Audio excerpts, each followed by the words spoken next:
Ah! Ah! It's happening! Ah! Please stop, you idiot. That sounded like the most enthusiastic and yet somehow most unenthusiastic scream It's fucking ever. happening. It's fucking happening. It's a TPA podcast. It's episode 35. Sasha versus Becky's happening. Holy fucking shit. Holy fucking shit. But Hold your brakes, ho. Hold your brakes. Sorry. Okay. Ah! Stop.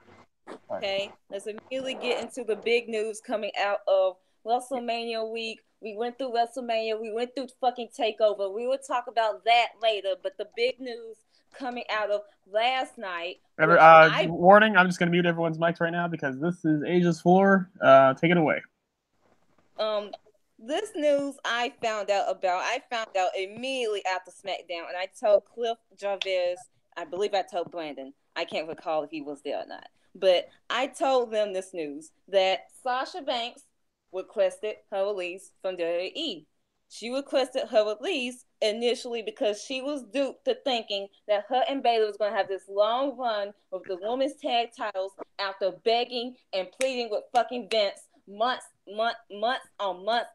for end, and that they wanted to have this long run to make these belts look credible, to establish these belts, only for Vince to change his mind the last fucking minute and give the belts to someone, cut their reign short at 49 days, gives the belts to someone else, and then the next day, after they fucking lose on fucking Raw, it was booked for her and Bayley to face Alexa and fucking lose in a fucking handicap match. You heard me.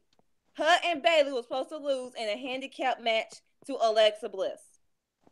Tell me, how does that make any sense? For your first ever women's tag team champions, you go from losing the belts to losing to Alexa all in 2 days. So, Sasha, you see throughout the fucking day, she's throwing shade to Alexa. Alexa blocked her. Sasha muted her. And then she started writing these long, big posts about how magic and all this stuff, and how she wants magic again, but it doesn't feel like it, and how she reached a crossroads and all that stuff. And then I get the news after SmackDown. I was shocked, but not really all that shocked when you really look at it from a grand standpoint from the past 4 years with Sasha Banks on the fucking main roster. It's fucking ridiculous how they squandered her and how they wasted her opportunities. How they keep, it's like, what? Okay, so let me do a rundown when it comes to Sasha Banks on the main roster since 2016. And I'm just going to use the story by Nadia, who, y'all know Nadia, right? Nadia's fucking amazing. She's a very great Sasha fan. She knows her shit. She is that petty bitch. So, weirdly enough, I still don't follow Nadia. Go follow Nadia. If you have not followed Nadia, get your shit together. I always intend to, but like something happens and I just automatically forget. So she said the following: look, you can acknowledge that Sasha Banks has been giving a lot by WWE, and also acknowledge that WWE fucked her over multiple times since her call up to the main roster. When you're ambitious, frustration adds over time, and you have to make a decision on what makes you happy. In 2015, Sasha and Bayley put on one of the most iconic women's matches in WWE history. That match has the crowd chanting her name from August all the way to WrestleMania 13 while she was doing nothing. Remember, at this time, after her main roster call up, she was just in the team bad state, but still, she had no story going forward. So everyone thought she would go be crowned at WrestleMania 32 as the first ever women's champion. But what happened? Fine, Sasha didn't get her moment at Mania. She relegated to main roster on the main event, feuding with Summer Rae while Charlotte and Natalya are having a feud, but the crowd is still chanting her name. She's finally entering the title picture at June, and WWE gives her the title on Raw. Crowd goes insane, and what happened 2 weeks later? SummerSlam. They take the title off her and decides to give it back to her on Raw on the day she's going to main event Hell in a Cell with Charlotte. They tell her she's going to lose the title in her fucking hometown. Then they give it back to her on Raw as a ratings ploy, going head to head with Mania football. Then after she wins the title, she's off TV, and the following week is about Charlotte and Ric Flair. Then on the third week, she loses the title at Roadblock by tapping out twice and coming out on Raw to put over Charlotte as the better competitor. She goes to get squashed by Nia Jax. So it's 2017. At WrestleMania, she gets eliminated by Charlotte, further proving she can never one-up Charlotte on a fucking pay-per-view. She's having a mini feud with Nia. She's chilling with the cruiserweights and catfighting with Alicia Fox, while Alexa Bliss has the title and she's squashing Bayley. She gets to the feud for the title. First match against Alexa ends in DQ. Second match at SummerSlam, she wins. But what happens later? 8 fucking days. She only had the title for 8 days. Why would you give her the title in the first place then? Because Bayley was hurt and you wanted to swirl the crowd, making Sasha look like a choke artist. Spent the rest of the year losing to build up to the Rumble. So the Rumble comes around and she plays a heavy part in laying it out and making sure all the women get their moves in, and she semi-turns heel, starting the feud with Bayley by eliminating her. She loses to Asuka the next night, a match she got told about right before Raw started. Sasha and Bayley are going back and forth. She kicked her off the pot at Elimination Chamber. Bayley and her are brawling on Raw. Their characters' frustrations are mounting. Bayley beats her ass by saying, "You ain't shit," while the crowd goes insane. And then what? Dirty E puts them in counseling and drops it. And don't even let them have a match on fucking pay-per-view. And didn't even let them have a blow-off. Just like that, tag titles are coming. And Dirty E wants them eventually to give tag team galore going forward every week. Sasha takes a few weeks off, having post-concussion systems, and wins at Evolution and back to tag matches. Ronda is champion, and she wants a dream match against who? Sasha Banks. Sasha the prepping to be a tag team wrestler, and Dirty decides that she's going to wrestle Ronda. No prep, nothing. She goes full boss mode on Ronda Rousey, a character we have not seen in WWE since late 2015. Sasha has somehow spent most time as a face than as a heel in her career. She has never actually been a heel on the main roster. Heelless Sasha has make fans take notice and split the crowd with Ronda. She eventually loses, but go back to what she was about to do, which was be award the women's tag titles with Bayley at Elimination Chamber. She defends against Nia, who did won the women's tag titles, by the way, and Tamina, and lets them go to NXT and take it right off of them at Mania. Iconics are wonderful and deserve it, but it looks like a last-minute change. Fine, it's the Raw after Mania. Bliss calls out Sasha and Bayley on Twitter for her return match, and Alexa ends up beating Bayley in 4 minutes. That night after Bayley was already pinned. Your 2 biggest shows of the year. Sasha isn't underutilized. She misused. There's been a lot of fuckery when it comes to Sasha and creative booking. Anytime she's got any momentum, they cut her down at the knees. That's frustration building up, and I feel like it's similar to Dean. You would get tired.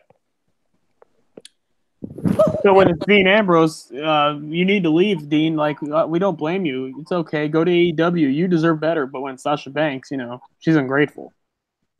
So that's one thread, of course. Here's another thread. Do you guys realize just how stupid Vince made Sasha and Bayley look?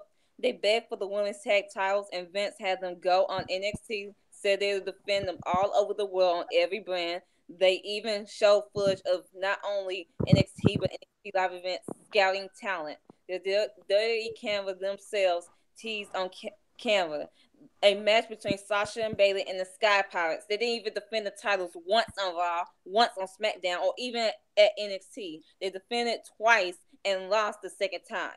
It's not about losing the titles to them. There are problems they will get to do something special with them, or you don't book stuff like that.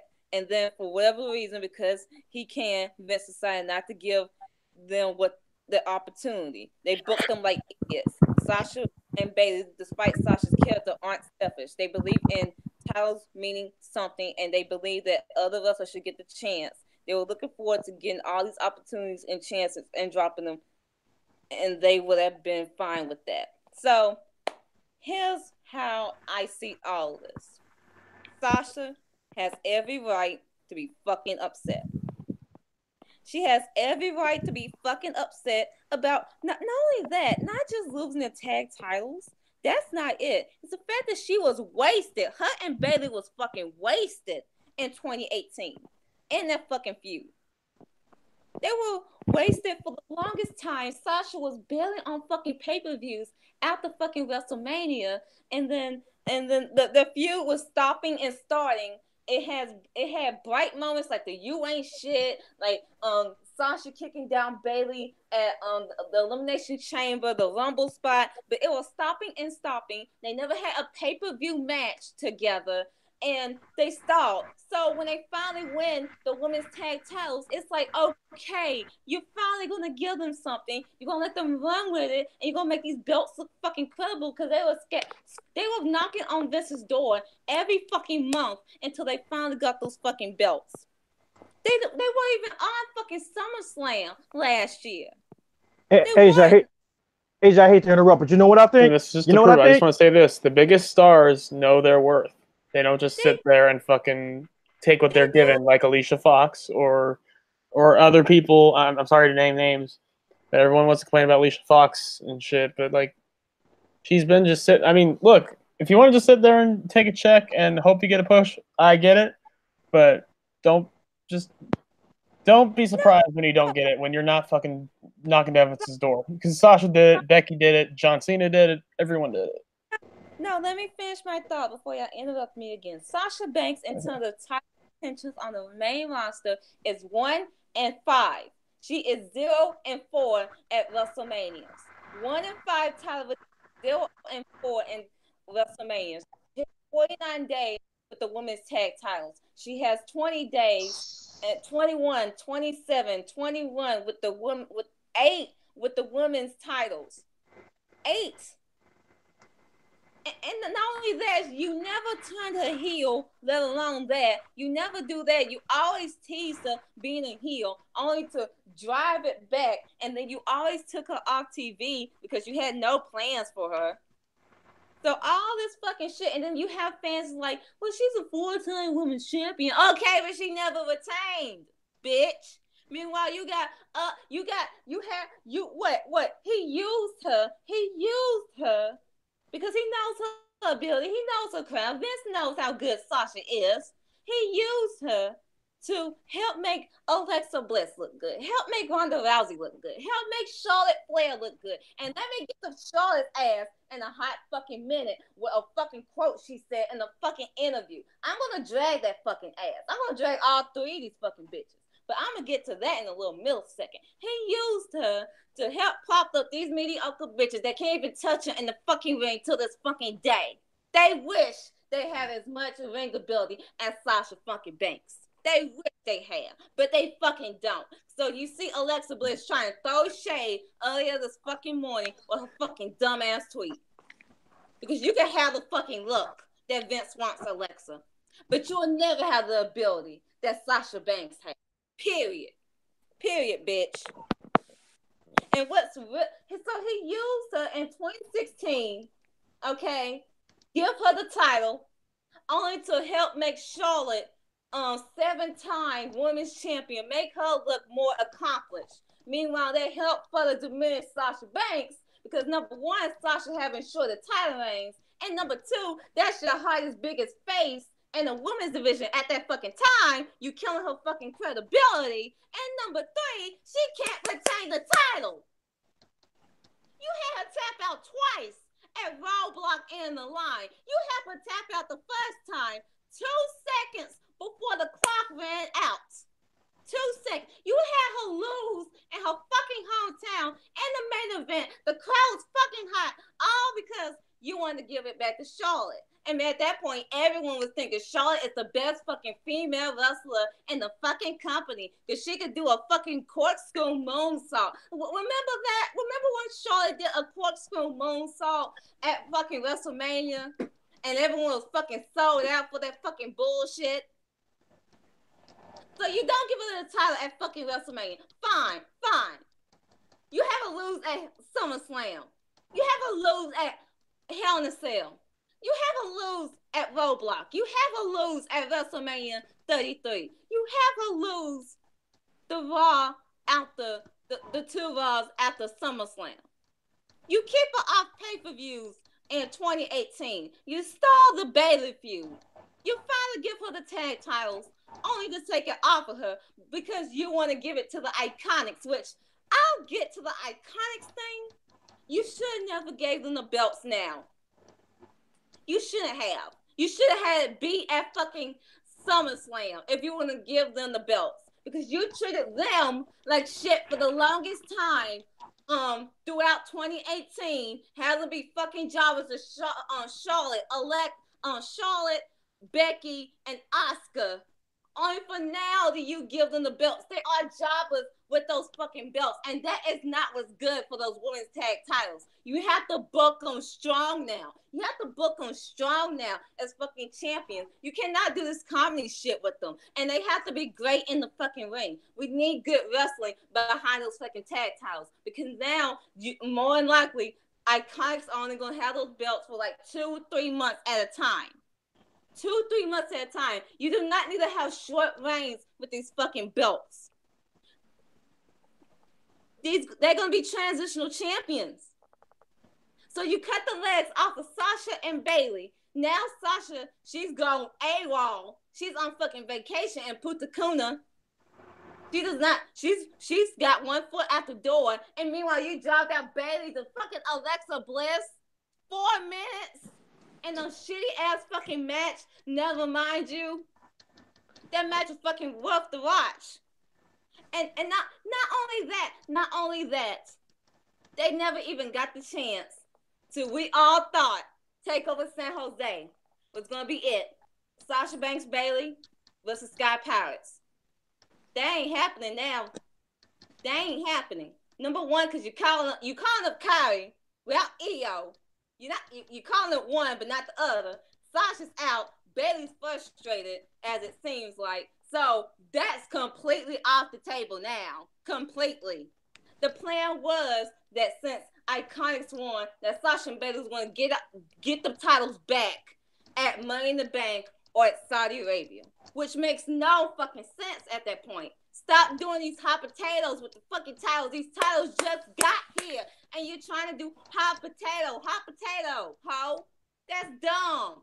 That's fucking dumb. If you want the Iconics to win the belt, let them win at SummerSlam, and then they can have a short reign. They can have something with them. But that was fucking dumb. Doing hot potato with this belt. And they just debuted at fucking February. I don't have that big of a deal with the Iconics if they were improving in the fucking ring. If you were going to take the belts off Sasha and Bayley, you should have just gave it to fucking Riot Squad.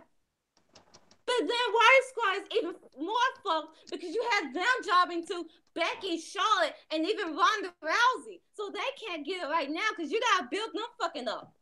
And then Nia's fucking out. She got double ACL tears in both her fucking knees. So that takes Nia and Tamina off the table. Rhea Ripley, she's injured for 8 more weeks. So that takes her and Brandon Gonzalez off the table. Sky Pirates, Kai's getting the call up. EO's staying. That takes Sky Pirates off the fucking table. So your women's tag team division is further shit.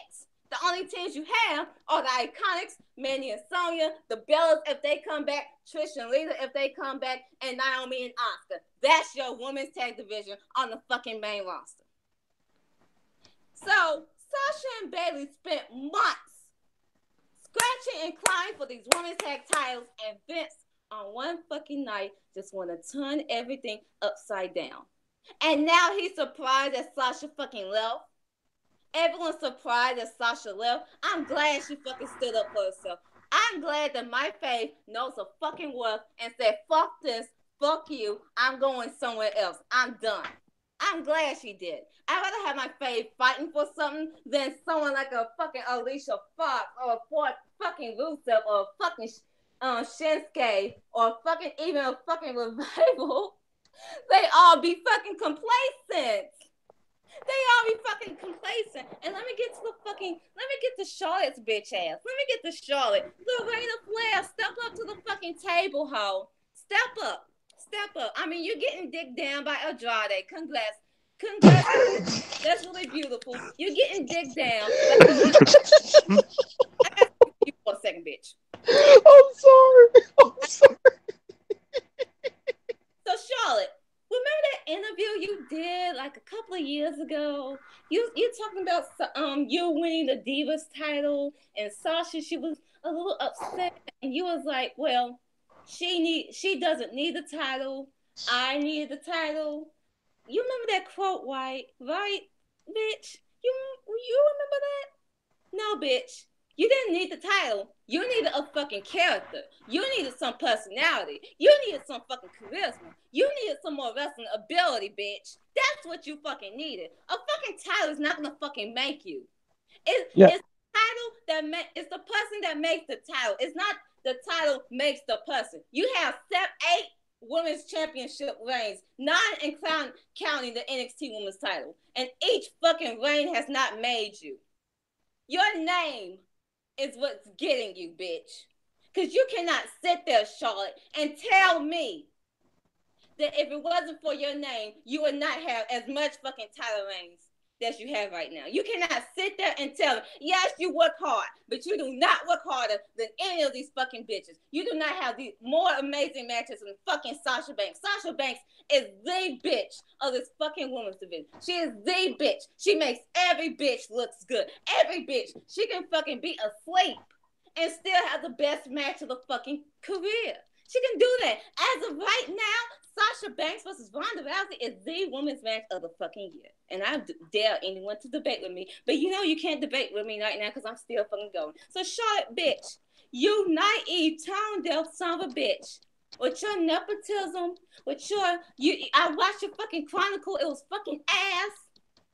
Fuck you, you bitch. And then I saw your ass like Alexa's tweet, which I'm just going to say you only like the tweet because it was quotes. It was just quotes in her tweet, but I'm still going to give your bitch ass a side eye. But go back to getting dicked down by Andrade, and you better hope you put on a great performance at what? Money in the Bank? Is that the next fucking pay-per-view? You better hope so, bitch. Because I'm sick of your ass. Miss Alexa Bliss, step forward, you hoe. Step forward, bitch. Oh, yes, I got to speak with you with your I will your do bitch ass. I got to speak with your ass. So, Alexa, you want to throw all this fucking shade? You want to throw all this shade saying Sasha's petty when she made your ass? And then you, remember NXT days? Remember the glorious NXT days when you broke your nose because you were so green, you did not know how to put your hands down before your face hit the mat, preventing your face from breaking, bitch. So you remember that, right? And then you remember how you and Sasha, y'all had this little feud. It somewhat crumbled. Sasha got 8 days. You got all these 5 title reigns. And not one good match came out of those title reigns. Not one. Anyone, if y'all can name me a great Alexa Bliss match that was a classic for women's wrestling that made fans stand up from the edge of their seats, that had fans shaking in their boots. Write it down. Leave it down below. I know you're gonna hate me, but can I please bring up those 5 matches on Twitter that they named you? Oh, that person blocked me, by the way. What? Yep, blocked me. Okay, should I name the 5 matches? Because apparently these are the best 5 matches of Alexa's career. Alexa versus Sasha, Great Balls of Fire. Good at best. Alexa Sasha at SummerSlam. Put me to fucking sleep. That match sucked for 10 fucking minutes. That match was boring. Sasha's match, and debate me on me with that. Alexa I can't debate you on that. That match was Series. Oh my god. That match was garbage. Oh. Asia, we watched that match. We watched Alexa versus Charlotte. That match. We love reacted to it, I believe. The spear. The spear, the big boot, the phantom big boot that did not hit Alexa Bliss at all because Alexa and here's the thing early. And like here's the thing, that 100% wasn't even on the It was just sloppy. And these are the best Alexa matches. That's the sad part. Yeah, someone and the named these as the best Alexa Bliss matches, and someone said like this is their argument to say Alexa Bliss is just as good, if not better, than Sasha Banks. No, If she you told me to isn't. name 5 Sasha Banks matches, Sasha Bailey broke them. Sasha Becky Unstoppable. Sasha Bailey Respect. The triple threat at Mania. The 4-way at Takeover. Those 5 matches destroy anything Alexa's ever done. Ronda, Sasha, the Money in the Bank match she was in, Evolution. Sasha versus Asuka. Sasha versus Asuka. Which was unplanned. Which was done on the fly. Like you can admit that you can admit that you like Alexa more than Sasha, but don't be delusional and say she's a better wrestler. No. At that point, I'm gonna just call you retarded. And here's the thing: they only say that because they think accomplishments, great booking equals being a better wrestler. When that is actually fucking false. That's fucking. It's still real to me, damn it. You can have the greatest fucking booking and still be a shit fucking wrestler at the end of the fucking day. Do people Exhibit A, Ryback. Do people not realize that the wrestlers don't book themselves and that the belts are fake? But No, because they're too stupid. But Alexa, yo, weak, fragile, inferiority complex looking ass bitch. Want to throw shade and you still have not improved. You were posting all those fucking videos on fucking Twitter trying to say do this, all that fucking shit, and then we get to fucking Raw and that match is fucking ass, you bitch. Bitch. And you want to throw all this fucking shade, bitch. Sit the fuck down. But yeah, I got tea. I got real tea on the fucking Alexa Bliss. I got the real tea on her. And if I was to say it right now, woo! You know what? Don't say it here. Say it when we get off. I'll just type it in chat. Dang! Now I gotta stop. Now I gotta stop playing my game to pay attention to the damn chat. God damn it, Asia! I mean, I'm out here slicing and dicing shit. Doing that, so yeah, I'm gonna do an actual fucking formal intro. Yeah, we got a lot of shit to talk about. Hang on, so Philip, before we've gotten on to Charlotte, we've gotten on to Alexa. Is it time to get on to Ronda? I gotta get but I never really got to my points. Asia, are you finished? Come your mic. Well, I'm not almost done, but you can get to my point. But if y'all saw what I read. Oh yeah, I see it, and I'm not even surprised. Can I just say it? I'm not. Yeah. Can I just say it? Yeah, you told me that a few months ago. I'm not mentioning that. Can I just say it? Hell no. No wonder Buddy Murphy left her ass. Hell no. Yeah. No wonder Buddy Murphy left her. That's too much. That's too much. The Price is Right game show. That's too much. You see her on Twitter saying, I think this person, I think that person, I think the writer, all that fucking shit. And I'm like, oh, okay, bitch. Okay, bitch. After what? Okay. Hey, Asia, can I just point out why all of that, what you just said about Alexa doing all the subtweeting and shading stuff made me so angry? I just want to point it out. What? You have her blocked. Wait, was that it? No, I was just gonna I was gonna let you do your whole rant and then be done. No, we're gonna be on this for a minute, so you might as well take a deep seat. Asia? But the thing about Alexa. Okay, I know what. Okay. No. Here go, and then I'll go back. Okay. So let me get everyone else back. So yeah, that was. Yeah, the big news of Sasha Banks just shook up the wrestling world. Like, I'm sorry, this was bound to happen, and this is not something that anyone should be shocked about with how they've been booking her. This is years in the making. Like, come on. And I wouldn't. And let me say this: I wouldn't blame if Bayley fucking wanted to leave too, because Bayley, if anything, she might have gotten it even worse. Yeah, I'll just state this one point, and then Javez can go on. It's not even the Iconics. She loves the Iconics, actually. She put them over in a retweet of hers by praising them. She does not have any beef like. She's been saying that if we're gonna drop the belts, we want to drop them to the Iconics. They just didn't want to drop them now, not this soon, not in 2 months. No, that's it. That's really it. You know what the saddest thing about this, and this is what really pisses me off? This is still Sasha's longest title reign on the main roster. It is. Yep. It's 49. Yep. 2 months. So, Javez, you can finally go. Yeah, but like the whole thing about Alexa shading Sasha on Twitter. Here's what makes me angry about this. You have her blocked on Twitter. Yeah. Sasha can't see any of this. Yes. Why? To what point? To what point does this prove? You literally prove to me that you have a massive inferiority complex towards the Four Horsewomen and Sasha in general. And to me, to almighty Christ, it's getting fucking old. Has anyone seen her old interviews, like just talking about the Four Horsewomen and how she wasn't treated on the same level as the Four Horsewomen in NXT and all this stuff and boo fucking who? No. Like here's the thing. Go ahead, Asia. She was just shading them like the day of Mania. Like right before Mania happened, she was shading the Four Horsewomen, saying there was no revolution. Like the Four Horsewomen didn't bring a bitch. You know they were a big part of this women's revolution. You know that, but you're only doing this all the women so you can include yourself. That's why you're doing that, you bitch. She needs all the women to carry a match for her. I'm sorry. She needs to feel self-important. Like fuck you, because let's be real. If we were to name 4 women that paved the way for women's wrestling, Alexa Bliss would nowhere be near that fucking conversation. Can I just like rephrase that just for anyone listening, just to show how ridiculous this sounds? Alexa Bliss's idea for the first women's main event was a fucking battle royal. Imagine a men's battle. Notice. She said that to Lita and Trish, and Lita and Trish looked at her like she lost her natural born mind. Imagine a men's battle royal main eventing a WrestleMania. A women's battle royal for all the women that stepped in the ring. Bitch, are you fucking dumb? So basically, you wanted the first ever first ever main event for the women on WrestleMania to be a clusterfuck match.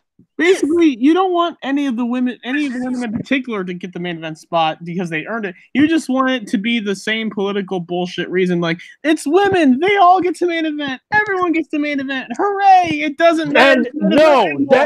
That's not how it works. If you get the main event spot, that means you've earned it. Don't give it to them just because they're women. Give it to them because they earned it. That's why I was happy that Becky, Ronda, and Charlotte got the main event because they earned it. Because Becky earned it. Exactly. If it was Charlotte versus Ronda, we would have kind of looked at it like, this is forced. But I still would have said throughout Charlotte's career she would have earned it, even though I would have said, yeah, she's still Nature's kid. But still, in some way, she would have still earned it. Oh yeah, she has put in the work. So yeah, I'm not gonna say she hasn't, but I mean, Becky has made everyone fucking talk and made it fucking feel important. She made it feel like an actual main event, whereas Charlotte Ronda would be a corporate fucking like, oh, we're just gonna put the 2 favorite blondes in and we're just gonna have them main event, even though no one really seems to care. Yeah, but back on my tangent about the whole Alexa and Sasha thing.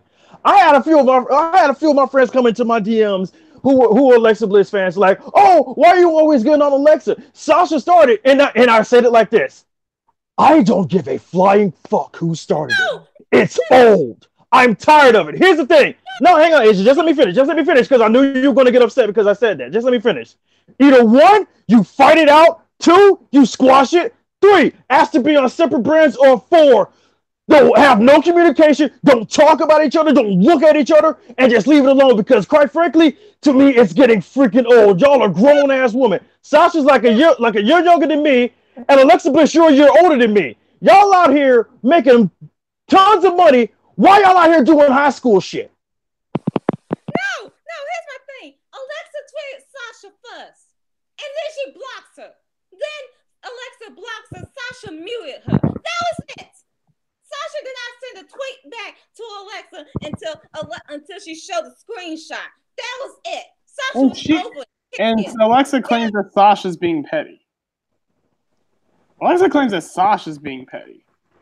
And here's the thing. She knows she can get away with it because so many people don't like Sasha Banks. Exactly. For their own stupid reasons. That's what makes me so angry about it. Like, it's not that the fact that it's happening. It's just like, it's so old. This is high school stuff. Like, bro, this is something I would expect some female friends of mine to do in high school. And it's not just Sasha and Alexa. It's the entire locker room that does that. It's so old and played out. Y'all are grown-ass adults. Not only that. Okay, when Alexa she got injured, she had a match with Trish Stratus taken away at Evolution. She couldn't compete at Evolution. Did you see Sasha throwing shade at her? Did you see that? Not that I know of. No. Know that, but yeah, Alexa gonna throw shade at Sasha because Sasha wants to fucking leave because she's fucking tight. Your bitch ass got the biggest fucking privilege out of any fucking bitch on that fucking roster. Alexa Bliss came back. She came. I'm surprised she came back after a great match. Period, ho. Period. Alexa Bliss just came back from like the last time she wrestled was before Evolution. I'm not counting the Royal Rumble, and she immediately gets thrown into the spot. Immediately. After what? Doing fucking segments like of a fucking talk show? Like, what has she done to her? Like, the fact that she was going to beat both Bayley and Sasha, your first ever women's tag team champions, just to bury those tag titles that you just created. You just created these, and you're going to have someone who just came back from injury who got jobbed out by Ronda Rousey, who, by the way, Ronda Rousey also had a match with Sasha Banks where Sasha took her to the limit. You're going to have her job out with fucking Boston Hug Connection. That is in new levels of dumb that I have rarely ever seen. That's fucking dumb. And not only that, okay. That's Goku levels of dumb. Oh. That's Goku Dragon Ball Super levels of dumb. Ronda and Sasha had the match of the year, and you're going to have, like, remember, Alexa Bliss didn't get any offense on Ronda Rousey. Barely any. Like, this backward-ass booking.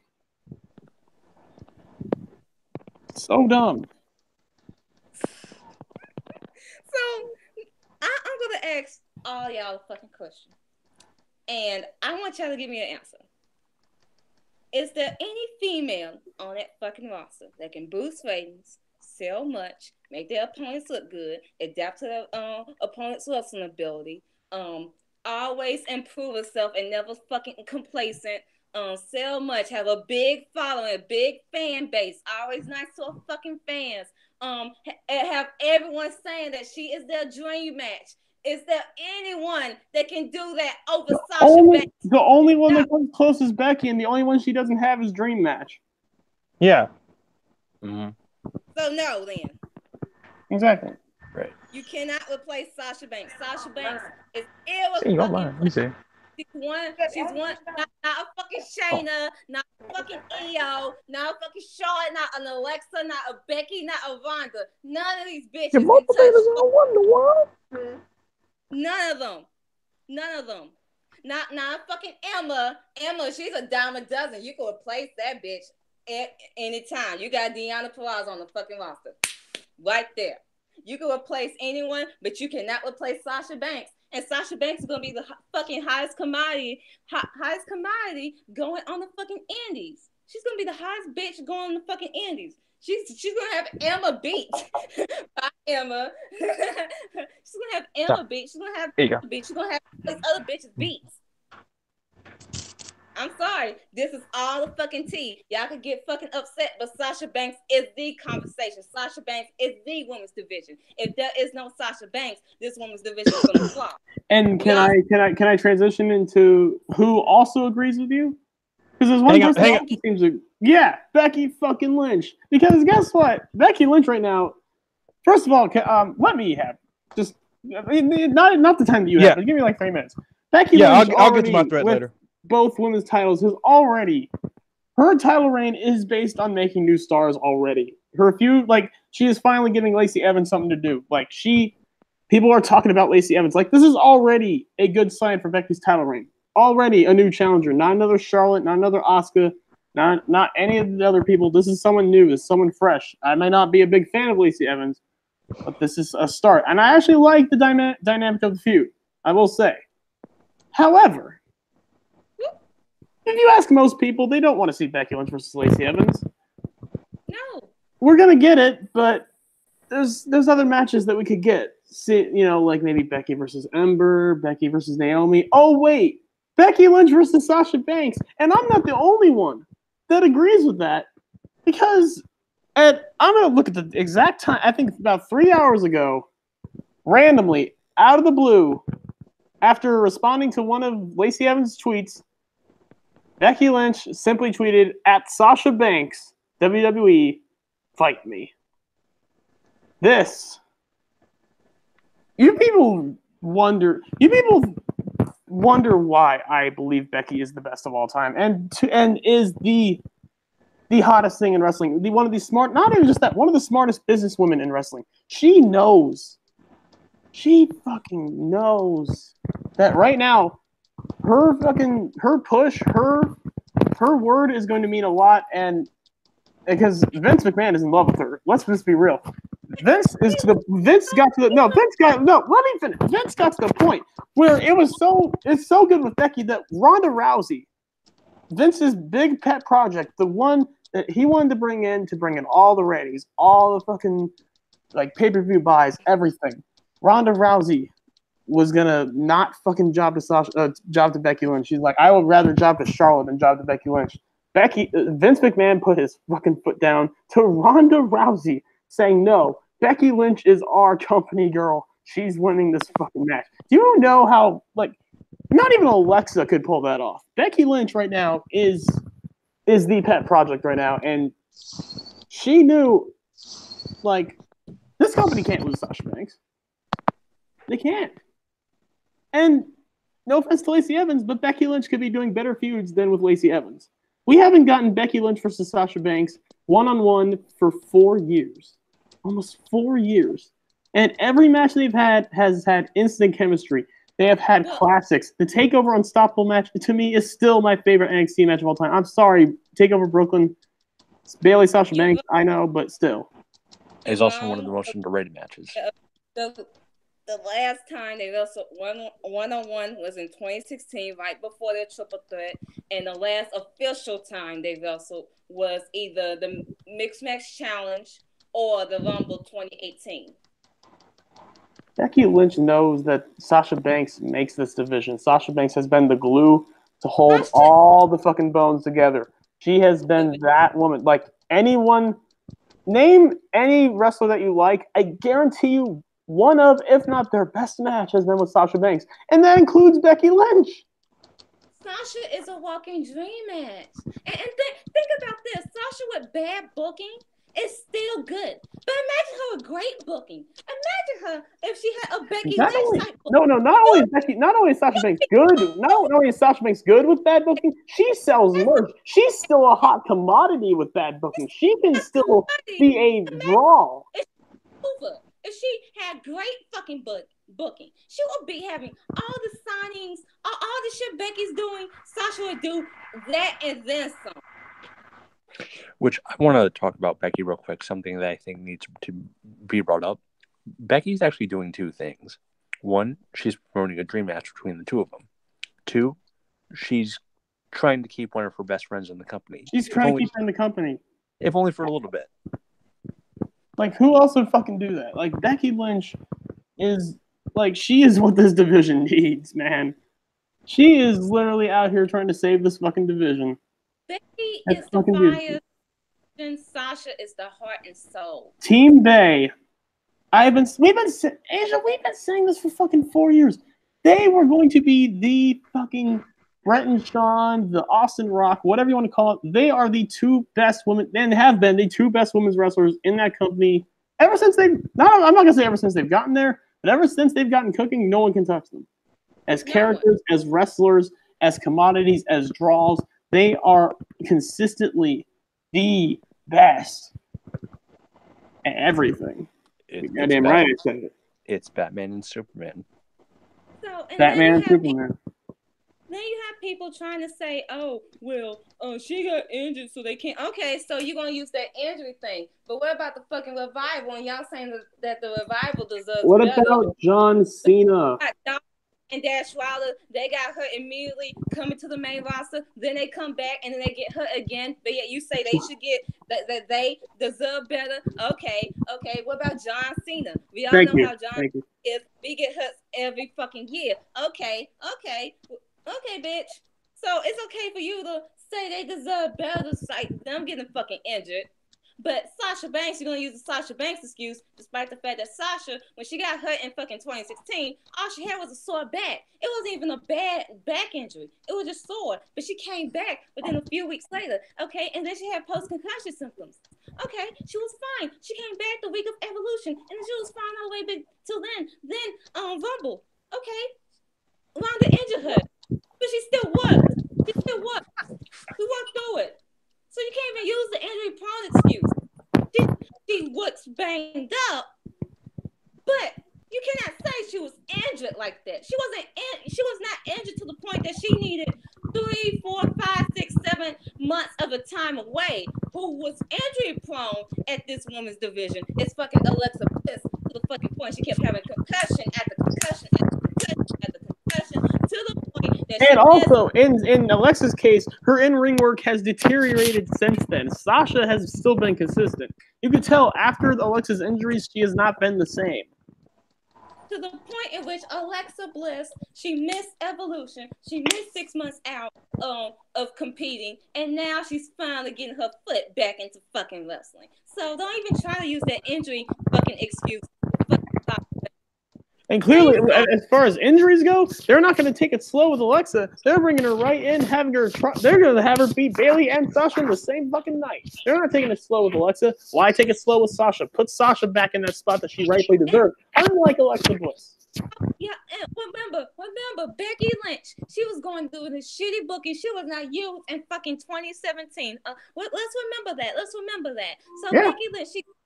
And then we finally, she goes on this winning streak. She goes to Money in the Bank. The crowd is up for her. And then SummerSlam happens. And then she gets all this great booking. And it was, what was the real reason when we really think of it?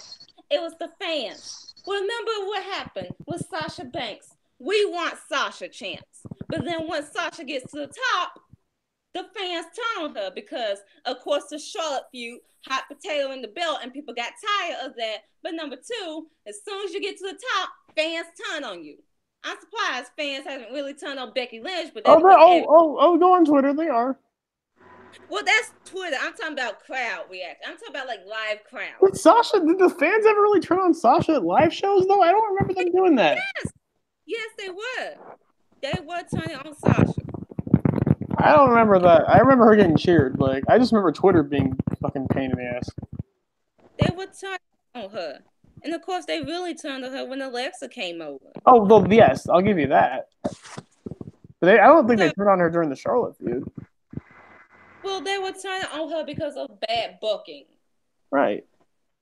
So, you have all of fucking that when it comes to Sasha Banks. And you cannot replace her. Not with, I'm sorry, y'all cannot say EO. Y'all can't say EO now.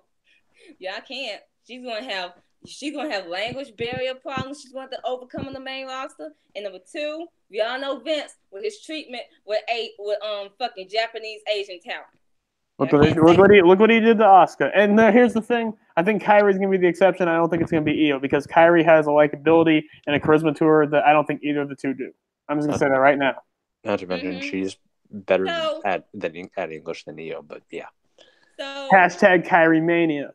358 days, bitches. What do everyone in the chat say right now? What do they say? They've mostly just been letting you go. Okay. Well, it's mostly like this rant is everything, which is what I think was the final straw for Sasha. Let me see. Bliss is politicking. I'm still waiting for those new moves Bliss was showing off for clout on Twitter. That's what Dominique said. That's the only reason why she did it, so she could get the clout on Twitter. Abel saying this is the Asia show now, and I just said Asia whips us, and that's true. I mean, it's been the Asia show for a bit. Yeah. She whoops y'all. Yeah, and you. And Makazi posted the following as of an hour ago. In life, there comes a point in time where passion and pleasure intersects with business and finances, where the smart choices completely contradicts the right one. And when that time comes, some people will understand, but most people won't. They talk about you, they'll question whether you made a mistake, they'll cry because they miss you, they'll laugh and say good riddance, but at the end of the day, your choices are your own. They're not for anyone to understand except yourself. Life will be difficult. The roads you travel may get rockier. Believe in yourself, believe in your dreams, and what you want, and as long as you stay true to who you are and why you make the choices you make, then you will always be you will always have the right ones. So that was his message, basically supporting Sasha. And I'm gonna ask y'all a question right now. Do y'all actually think Sasha is leaving? Do y'all actually Nope. think Yes. she's going? No. I'm Yes. saying that I don't think she's going to. Vince I'm like here's why I'm saying yes. Because Vince is fucking retarded. He's retarded, he's old, and he's stubborn. I mean, but here's my counterpoint.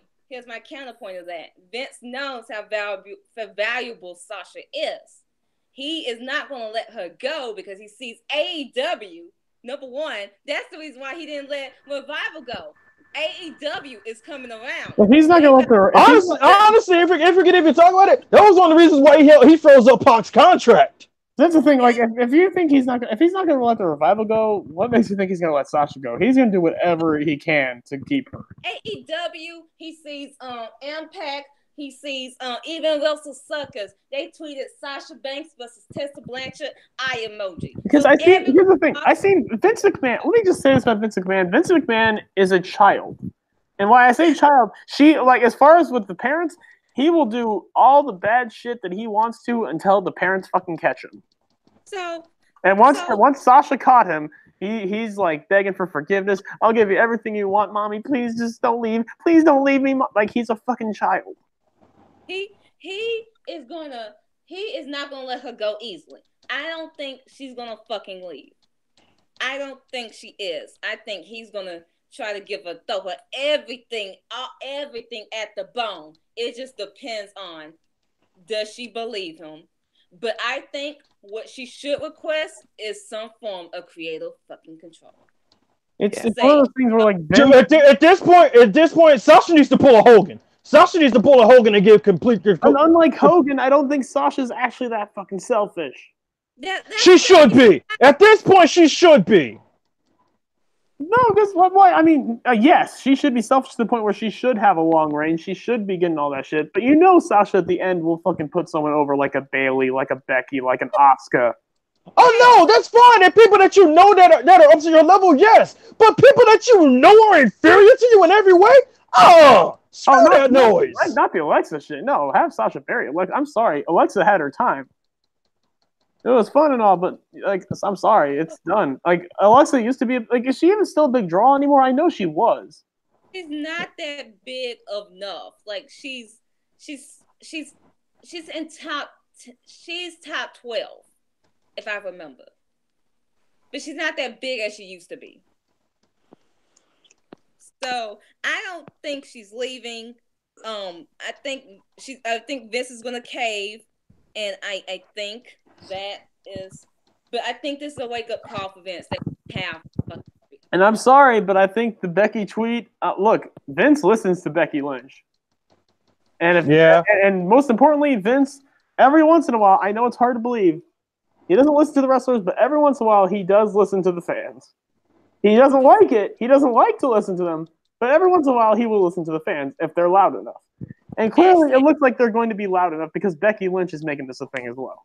Not to mention, does Vince listen to Becky? But you got to imagine Sasha listens to her too. Because Sasha just knows that she should be in the fucking main event scene and she should be doing more than this shit. Because as the main event was happening, you see Sasha Banks and Bayley watching the main event, and you have to think Sasha Banks. While she was happy that Becky Lynch was getting her moment, happy that Charlotte was being in the main event. But you have to go back to that interview she had. You have to think she was like, that should have been me up there. That should have been me, Sasha, Charlotte, and Bayley. She said in an interview, like, if I'm not in the first women's main event of WrestleMania, I'm gonna be very heartbroken. Like, that's what she said. So yeah, that's this whole Sasha situation. Fuck you, Vince. Now you gotta put even more. You're gonna have to put more pressure. Look at Iconic. So if anything, you gotta put more pressure on all these fucking women. No matter if you're EO, if you're Kyrie, all these fucking bitches to step up to try to replace Sasha if she fucking goes, if she fucking leaves. All these bitches gotta step up to try to replace her because they can't. in my honest opinion, no one can fucking replace Sasha Banks. She is everything you need to help build this women's division. Everything. And you wasted her. You fucking fucked her over multiple fucking times so you could put over your shitty, mediocre fave in Charlotte, your politicking fave in Alexa, and your crybaby fave in fucking Ronda Rousey. Fuck you. Fuck you. Meanwhile, those bitches can't even sell like fucking Sasha Banks or fucking Becky Lynch. Meanwhile, those bitches can't even have the mic skills like a Becky Lynch. They can't even like grab a wrestling ability like a fucking Sasha Banks. Sasha Banks can work injured and still play on the best match of her fucking career. So don't y'all dare try to try to tear down this fucking woman because she knows her fucking worth. Y'all did the same thing to fucking Naomi a few weeks ago before WrestleMania when Miss Naomi was speaking not just for herself but for the rest of the SmackDown Women's division because they got fucked over so fucking hard. Yeah, and here's the difference between Naomi and Sasha. At least Sasha was on the card at that point. Naomi wasn't even on the card. Yes, but I'm just saying, y'all come harder for the black talent, the black women that speak up for their fucking selves. But y'all want to cry and y'all want to say, that the Shinsuke and the Rivals and the Rusevs and the Sami Zayns and Seth Rollins and all these fucking bitches left and right, they deserve fucking better. I don't see how Seth could deserve better when he's the Universal fucking champion. Everything. People were saying he deserved better when Roman was on fucking top as fucking Universal. Fucking who? That's all. Maybe Seth should have put in the work then. He didn't put in enough work. That's when they were saying it. When Roman was on top as fucking champion, they were saying he deserved fucking better. So that's my whole thoughts on this whole Sasha situation. Sasha has all the fucking cards right now. She has all the. She can fucking leave. She can fucking get Vince to give her what she wants. But it's up to her. But if Sasha leaves, I support her. That's it. Yeah, and before we hop on another contact, I would like to get my get out the thread I did tweet earlier this morning. Mm-hmm. So basically the whole thread, when everyone finally started talking about it, I finally decided to go ahead and get my 2 cents in, even though it happened like later in yesterday, but I was already dealing with head things, so yeah. But here's my whole thread. All right, since the cat's been thrown out of the bag, let's talk about it. Sasha wanted to quit after Mania. I have 3 points to say about this. 1, this isn't because of Billy and Peyton, you idiots. God, y'all make Goku seem like a genius. Sasha's frustration and anger has been built up for a number of years because of shitty booking, inconsistencies with her pushes, and the fact that she's basically become the female Bray Wyatt. Number 2, I fully support Sasha Banks, and if I'm honest, she should leave if she wants to leave. Why be somewhere where you're unhappy and not used to your full potential so your boss can placate to his fetish? And the third and final point to everyone who has a problem with Sasha or any one of the women speaking out of their dissatisfaction with WWE, let me ask you this. Quick question. Let me ask you this. What if it were you? What if you were the one not to use your full potential? Spend years honing your craft, getting better, only to put over talent that you know deep down in your very soul are inferior to you in every way. Would you have that same energy? You can't get mad at Sasha Banks for wanting to leave and praise the Revival for wanting them to do the same thing. You can't bash her and praise Punk, CM Punk, Pac, and Cody freaking Rhodes for actually leaving the company because the same shit they went through, Sasha is going through. To me, it doesn't make logical sense to bash one person and praise another for doing the same thing just because you don't like him or her. It never makes sense, it never made sense, and it never will make sense. I have a question for all the adults.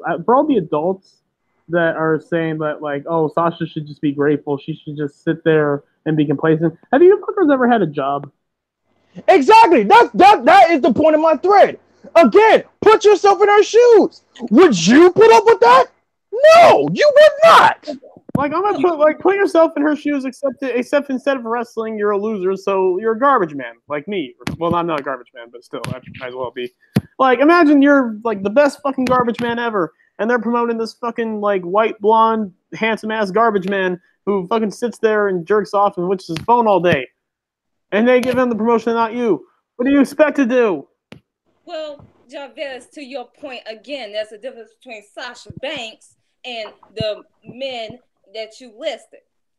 Those men are white privileged men. Sasha Banks, whether you want to chalk it up or not, she is a black female. I understand that. I understand what the race play is a big factor into this. Because it happened with Naomi too. Yes. Another black female. It's almost like people can't understand the basic concept of being happy in the workplace. It's a basic concept we all should understand. But unfortunately, no, because people are stupid. Any boss should always strive to make their fucking employers happy. That's like, come on, that's fucking 101. And here's why what Sasha's feeling resonates with me, because I felt the same way. At one of my old jobs, I was one of the hardest working people at my old job. And there was this big promotion coming up. I've been working at that job for about 3 years. I put in all the work. I was like they said, I was one of the best employees there. I was able to catch on with all the machines and everything quickly. I was the best worker there. But instead of giving me the promotion, they gave it to someone else who just started there like a month before. So I went to the boss and said, "Why did you give this person the promotion and not me?" And my boss looked at me and said, "Well, you should just appreciate the fact that you do have a job." And I told him, no the fuck I shouldn't. So you want me to sit here and be complacent? No, I know good and damn well that I am better than that person in every single way. And I prove it every single day I come to this job.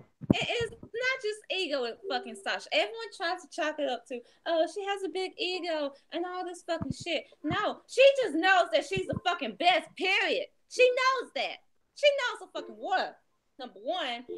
And number two, I will be more disappointed if Sasha was to ever try to be fucking complacent. I would be disappointed in her, and I would like, no, I'm not a fan of you if she tries to ever be complacent in her fucking wrestling career. Because I love Sasha for her fucking passion. The passion she has for this fucking business.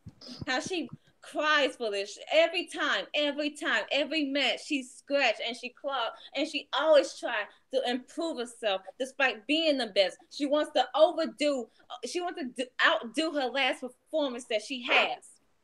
She wants to do it all. She wants to make all the fucking history. She wants to have a bet. She wants to wrestle Io. She wants to wrestle Kyrie. She wants to do it all. She wants to wrestle at Progress. She wanted to defend the fucking titles. She wants to do it all. An interview she had right before SummerSlam 2017. She said, I can't say the exact quote, but she said something along the lines of, she wants to prove to this fucking company that she is so good enough that that they can trust her to have a long reign, that they can not give her a short title reign. And coincidentally enough, they must have not fucking heard her, because a week or two later, they gave her an 8-day title reign. Yep. That's why I fucking love Sasha Banks the fucking most. That's why she is always going to be my number one, regardless of fucking gender, that she is going to be the best wrestler in my fucking eyes. Because she has this passion. She shows that. No one else gets that with me, with Sasha Banks. No one else. She is everything. She should have been it. She should have been it in fucking 2016, and they fucked it up. They fucking fucked it up. And now look what happened. Now she wants to fucking leave. And now everyone's fucking upset and they writing their think pieces. Meanwhile, what's this bitch doing? She's fucking dancing in Punta Cana. She's fucking vacationing. She's fucking with Kalisto and Lukazi and Kalisto's wife. And she's doing all that shit. She's trying to... And Charlotte and Andrade too. They're there too. Yeah.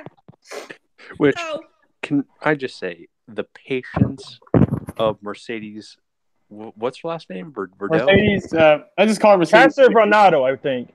Yeah. The patience of Mercedes Verdado, the patience of Sasha Banks to put up with this longer than for what she should have. I wouldn't have been surprised if she was thinking this way in 2017. she was thinking this way like after Roadblock, but then it's like she always has to calm herself down, read inspirational quote. Like she goes through sometimes she goes through something mentally, but she's like, I always love this business no matter what. I always have the passion for it. But dude, she but has sometimes Asia having love for the business isn't enough, because sometimes the politics of the business will beat you down. If you shit on someone too much and on so many times, they're gonna stop wiping your fucking ass. Yeah, that's again, I hate to keep bringing this up, but that's one of the main reasons why Pac left. Yep. They're like, oh wait, I clearly have been putting in the work. I had that match with Seth Rollins where everyone fucking loved me and wanted me in the main event scene. Oh, we're gonna put you on 205 Live. Okay. And when they put Pac on 205 Live, did he complain? What did he do? He made 205 Live the best it could be. Like, he put that entire roster on his freaking back. Like, okay, I made 205. And what was this reward? Oh, you gotta drop it to Enzo. It's like, I just made 205 Live relevant. I put all these people over. Everyone looks good. Everyone's talking about me. Oh, what's my reward? Oh yeah, Enzo Amore, the guy, the goof off who who by the way just created a Ring of Honor, because why the hell not? Oh, and speaking of Cliff, I just say something. Joey Janela wants to fight Enzo. Joey Janela. Oh, Joey Janela whoops his ass. Please put him through all the tables and all the fire and all the thumbtacks. But yeah, Asia. Finger, by the way. Anyways. But yeah, Asia. That's what always confused me. Like, how are you going to be upset with a person who realizes their worth and notices that they're not being used to their full potential and being upset about it? Would you not be upset about that too if it were you in this situation? I mean, these same people that love Kenny Omega, should Kenny Omega have fucking left in 2001 when Bill DeMott was treating him like shit? Oh, let's not get into that. Not only treating him like shit, but was messing with his injuries. Like he had an injury, and Bill DeMott kept hitting him in that injured spot. So he should have just been complacent, right? So yeah, that's that. But I want Sasha to leave. I want her to leave so I can see how this women's division flop without her. It's going to nose down to the ground. Oh god! I mean, the tag division's already flopping now. It's a fucking blessing to not treat this bitch like shit. Not to treat my fave that make your fucking face look like $1 million like shit. So that's that. Sasha Banks is the division. She is women's wrestling. She is the conversation. And wherever she goes, I go, and that's that. She also has here's the thing, is Sasha isn't even in my top 5. She's like my number 6 woman in all the wrestling. I would always admit to you, like, yeah, she leaves, this division is screwed. And not to mention, she has the patience of a saint. She does. God, you kidding me? Like, in fact, your favorite or your 2 favorites on Mia and Io, right, Javaris? Like, who would be number 3? Becky, right? Becky. Who was her best match against? In NXT? Mia's best match? Well, any match. What's the match that made her a star? What's the match? I would like here in WWE. I would probably say against Bianca Belair, honestly. Oh, really? Okay. No, I'm saying like when she's in NXT. Like the match in the Indies that made her a star didn't involve a woman. It was her TLC match against Greg Esselman. No, I would say that made Mia in terms of NXT was the match with Shayna. Okay, all right, I'll give you that one. Oh, okay, yeah. Oh, definitely. Well, I thought you meant Becky. I was like, what's Becky's best match? That was against Sasha again. Like all the wrestlers have been, they have shined the most against Sasha because Sasha she's the most versatile in the ring. She can fucking play a heel and a face perfectly. But they just won't turn her because she sells that merch. Well, here's the thing: they turned Becky heel, quote unquote, and she ended up selling a shitload of merch. So turn Sasha heel. See what happens. No, because we all know. It's not only that because she sells so much merch. It's that the fact that heel Sasha will overkill, will murder heel Charlotte, will murder heel Alexa. Heel Alexa is fucking child's play and is on a fucking playground while Sasha Banks is in the fucking club. Dude, heel Sasha would make heel Alexa completely irrelevant at that point. And we're not even talking Dude, about... she'll make half of the male roster irrelevant. And we're not talking about ring work. We're talking about mic work. Oh, dude. The best mic work Sasha's ever done has still been as a heel. Because she has that fucking fight. And imagine her heel work now. If she could just go off on the fans that have treated her like shit, on the company, on everyone. Imagine if you just let Sasha Banks, like, give Sasha 5 minutes with a microphone and air out her grievances, it's over. It's over. Yeah, that's what they need to do. If they want Sasha back, you have to turn her heel now. And I mean, against Becky Lynch, who better to do it against than Becky Lynch?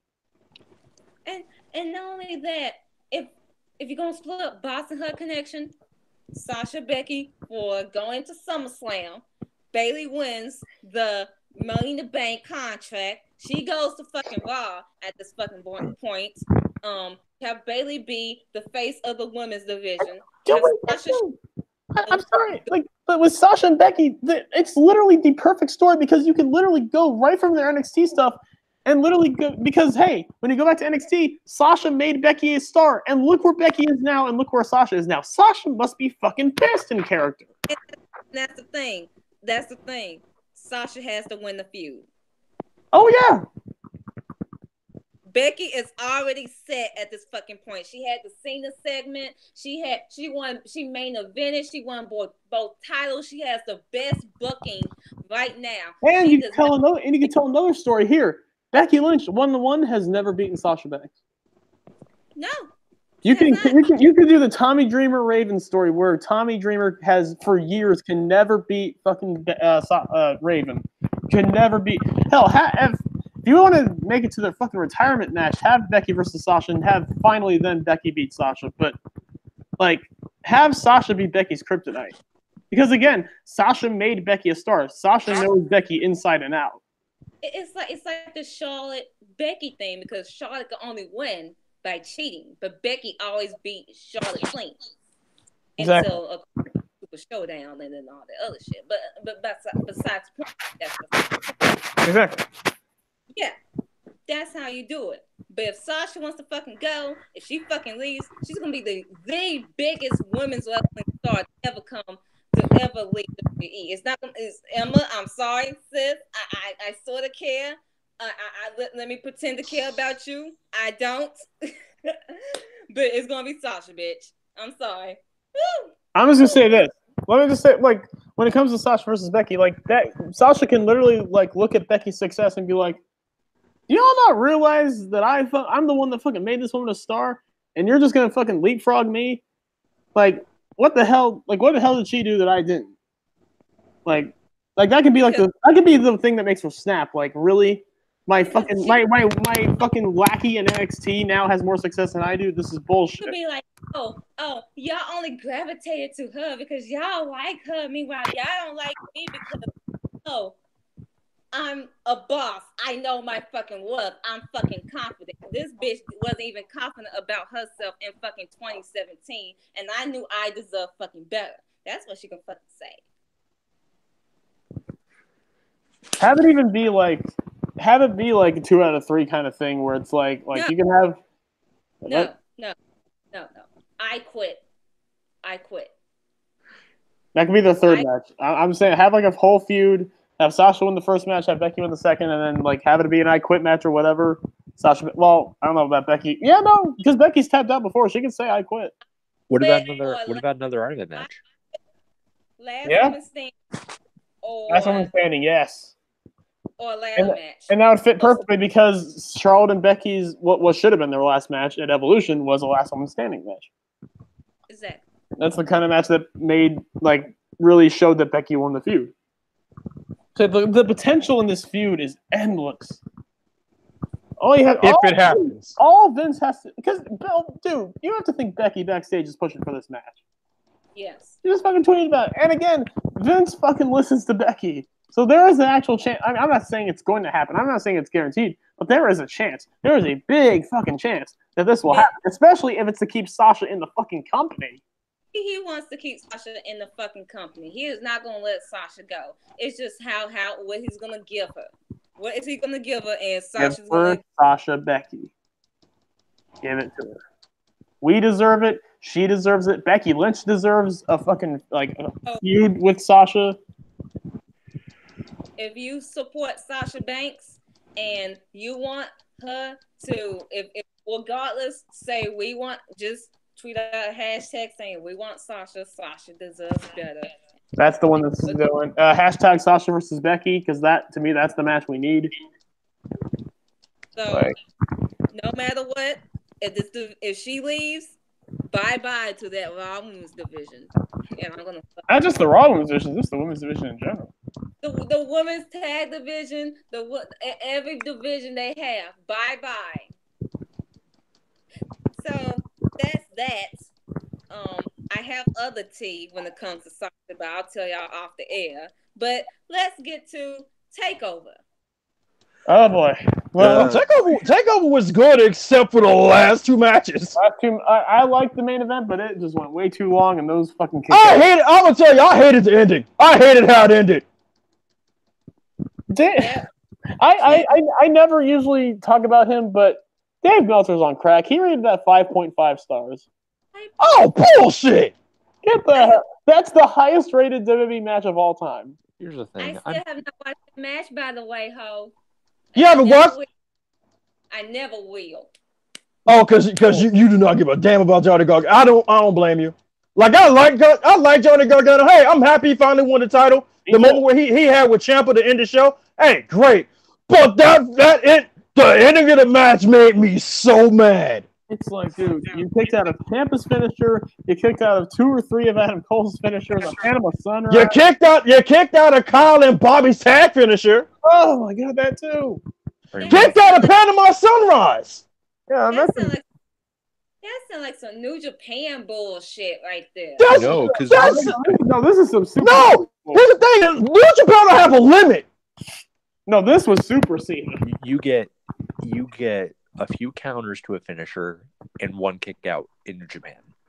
Yeah, and if it's Okada Omega, maybe 2 at the most. Because to this day, I don't think anyone's kicked out of Omega's One-Winged Angel. Nobody. And I think that the most Rainmakers someone has kicked out of are maybe 2. Yeah, and those were Kenny. And we're all Kenny. So, yeah. But yeah, the whole thing, like that gave me Kushida vibes, and Kushida's not even in the company yet. Oh well, he is now. I mean, he hasn't debuted yet. He has now. We haven't seen it on the taping. Yeah, we haven't seen it yet, but still. So yeah, I give Takeover a 7. The women's match was good. It was really good. Until the ending. Until the ending. Ooh. It was fucking dumb, and you never fight me on that. And even the tapings, coming out of the fucking tapings, you look, have the first match for the women was Kyrie versus Shayna, and you saw. Oh god, we had it. Oh man. Asia, I need to point this out. I need to ask a serious question. Why the hell y'all made EO look so damn dumb? No. Let me set it up. So it's on this week's episode NXT. William Regal requested Shayna in his office. He said that he was talking to Kyrie and he's going to give her another shot for the NXT title. And then Shayna was like, again, this is the 5th time these two have wrestled within 1 year span. So she was like, okay, I'll agree to it. But when I win, she can never get another shot for the NXT Women's title. So we get to the fucking tapings, right? We get to the tapings. Kyrie versus Shayna for the NXT Women's title. If Kyrie loses, she cannot challenge ever again for the women's title.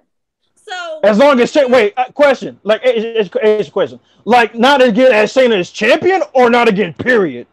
Period. I assume I assume she meant period. Oh, then that makes it even worse. No, that was Kyrie's farewell, man. So we get to the match. I'm assuming that the ponies interfered. Shayna was beating Kyrie's ass to the point that she was like struggling. Io comes down. Io attacked Shayna, causing the DQ, thus meaning Kyrie loses, thus meaning she cannot challenge for the NXT Women's title ever again. Yes, they bitched And out. to that, I say, waifu Io, what the hell is wrong with you? They bitched out Kairi Sane after all she's done. They bitched her out because of the fucking pony. I was looking at why.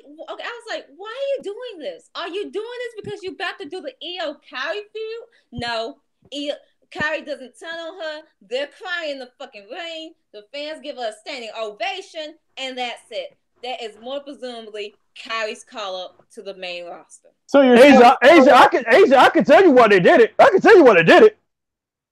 And it's the same thing I've always been saying the entire time I watched Shayna still in NXT.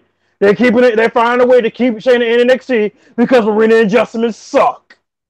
But at the end of the day, we know who's winning that NXT championship, and I called it ever since the show ended. Who's winning that title off Shayna?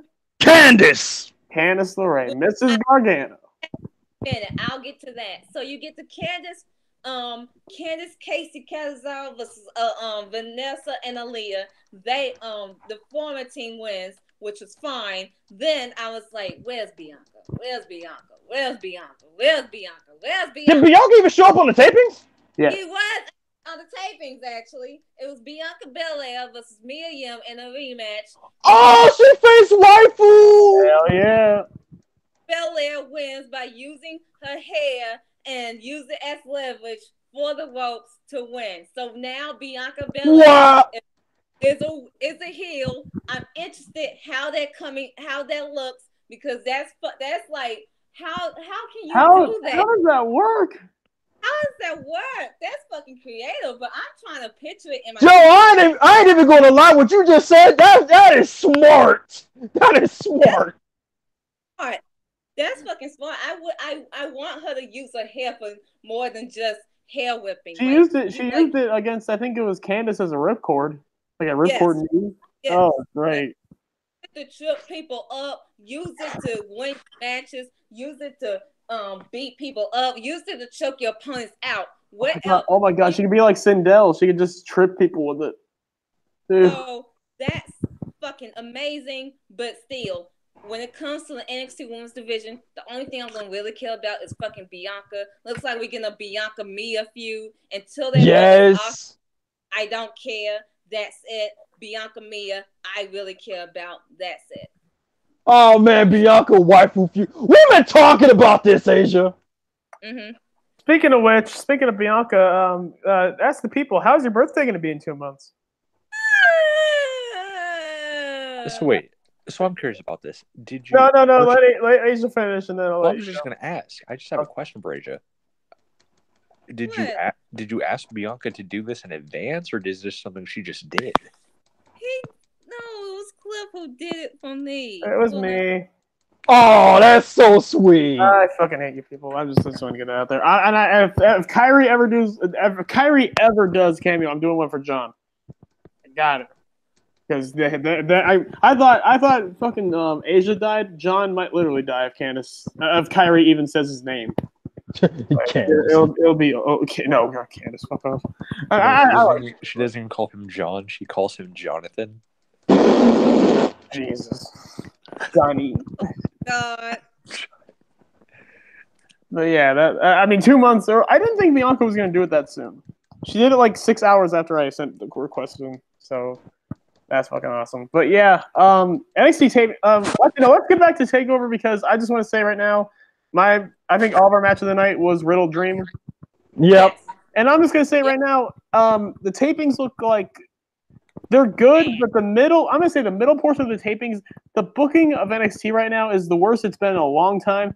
And judging by the tapings, the only thing they're getting 100% right is Velveteen Dream's North American title. It is so good. I'm not gonna spoil what they're doing for Velveteen, but it is so fucking good. It is so creative. Like everything Velveteen's doing is new. Is just he has his own national anthem. I'm just gonna put it out there. He has his own national anthem, and it's good. It's amazing. He's singing it, and it's so amazing. I love this man. And in hindsight, God damn it, you should have put the world title on him. He's the best part of NXT by a mile. Like I understand they wanted to keep Ciampa as champion so they could keep the Gargano feud going, but you didn't need the belt for that, fam. You know what? You should have made Velveteen a double champion. So Should have made him a double champion. I don't care.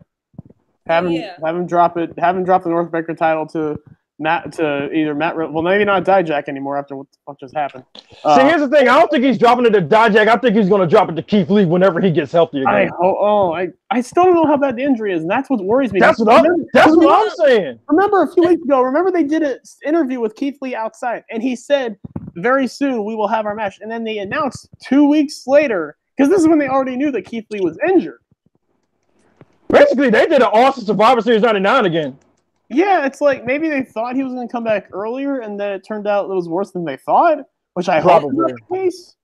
Let's get to the Dominic Dijakovic situation. Oh, right? Dominic, who we knew he was supposed to have a match with fucking Keith Lee, and then that didn't happen. He was supposed to have a match again with Keith Lee. That didn't happen. We get to the tapings. He defeats a man who is black, who wasn't Keith Lee. He defeats another talent that is a Mansoor, like the Muslim guy. I'm assuming he's Muslim. All that. Saudi Arabia. He's from Saudi Arabia. He's from Saudi Arabia. He's the first Saudi talent to come to WWE. He's like 19 years old. He's like a fetus.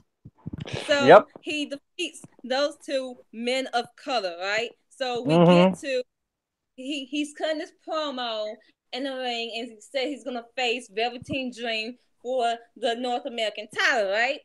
So he's Dominic Dijakovic debuts a new gimmick at NXT Takeover with NXT tapings. After defeating the jobber, he cuts a promo talking about his family immigrating to the U.S.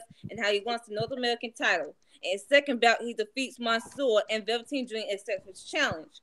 Today, the gimmick took a new turn, and some are describing it as white nationalism.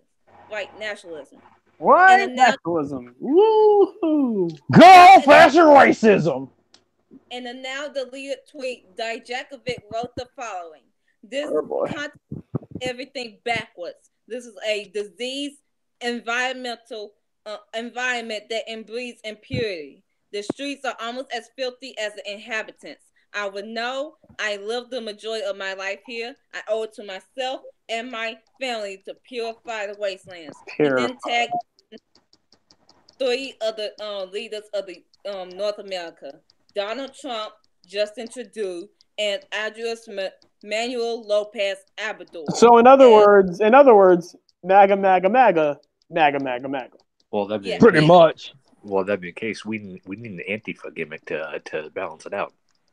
As one would expect, this message got immediate backlash from fans, and he deleted this tweet. And as of today, he has deleted his Twitter account. You know what? I just realized. I'll let you finish. I just realized the biggest irony of this, but go ahead.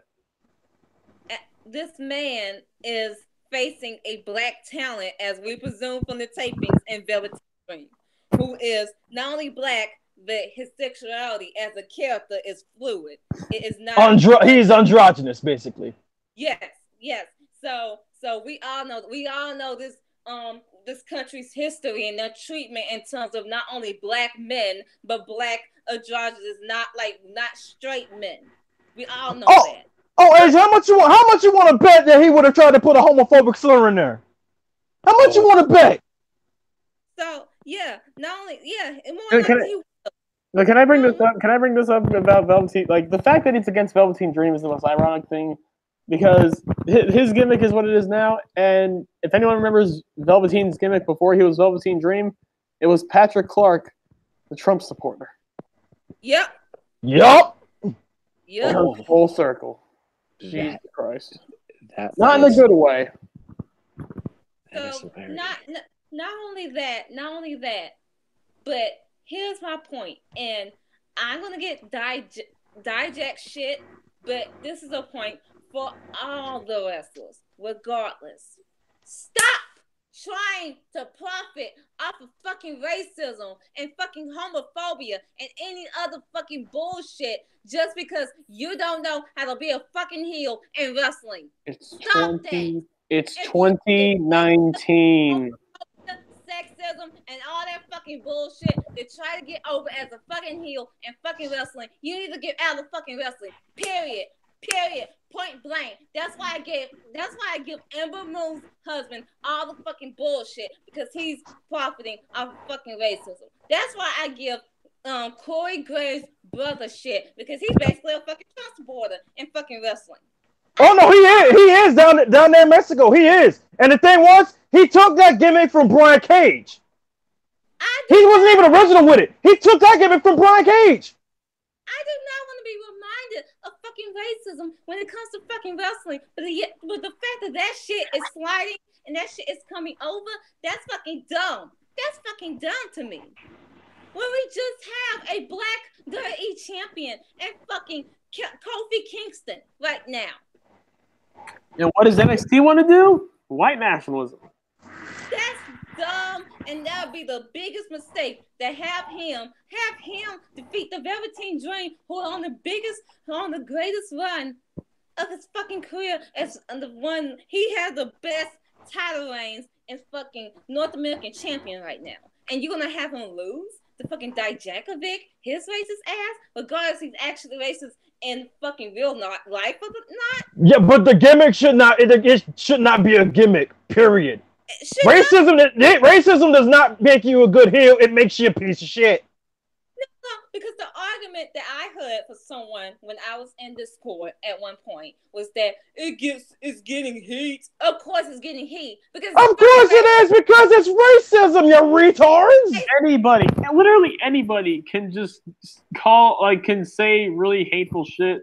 Call someone the N-word, like shit like that. Anyone's gonna get booed for that. That's fucking cheap, that's lazy, and it's fucking awful. That's what I'm saying. It's lazy. Lazy! Like, that's the best you can do?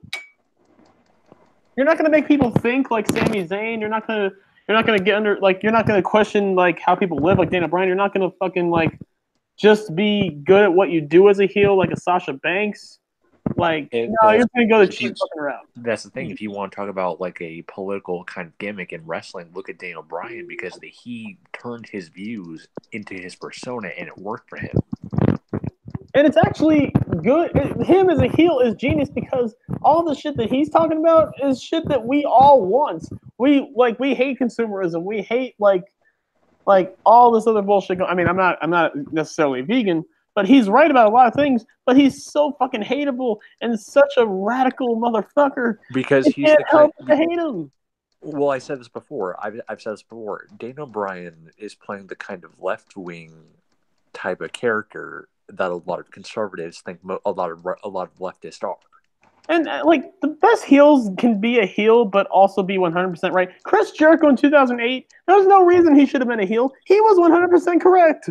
Shawn Michaels. And Sami Zayn's correct too. Yeah, he was proven correct and broke a lot 30 minutes later. No, Sami was proven right later that night on Raw. That's what I'm saying. Not 30 minutes after that promo. Yeah, the fans are toxic, and we're all gonna go to hell. That's true. But Sami's fucking great. Well, and here's the thing: that's the Raw after Mania. The fans were all cheering him. So. And plus, it's not gonna work next week either because it's in Montreal. Oh Jesus, poor Sami.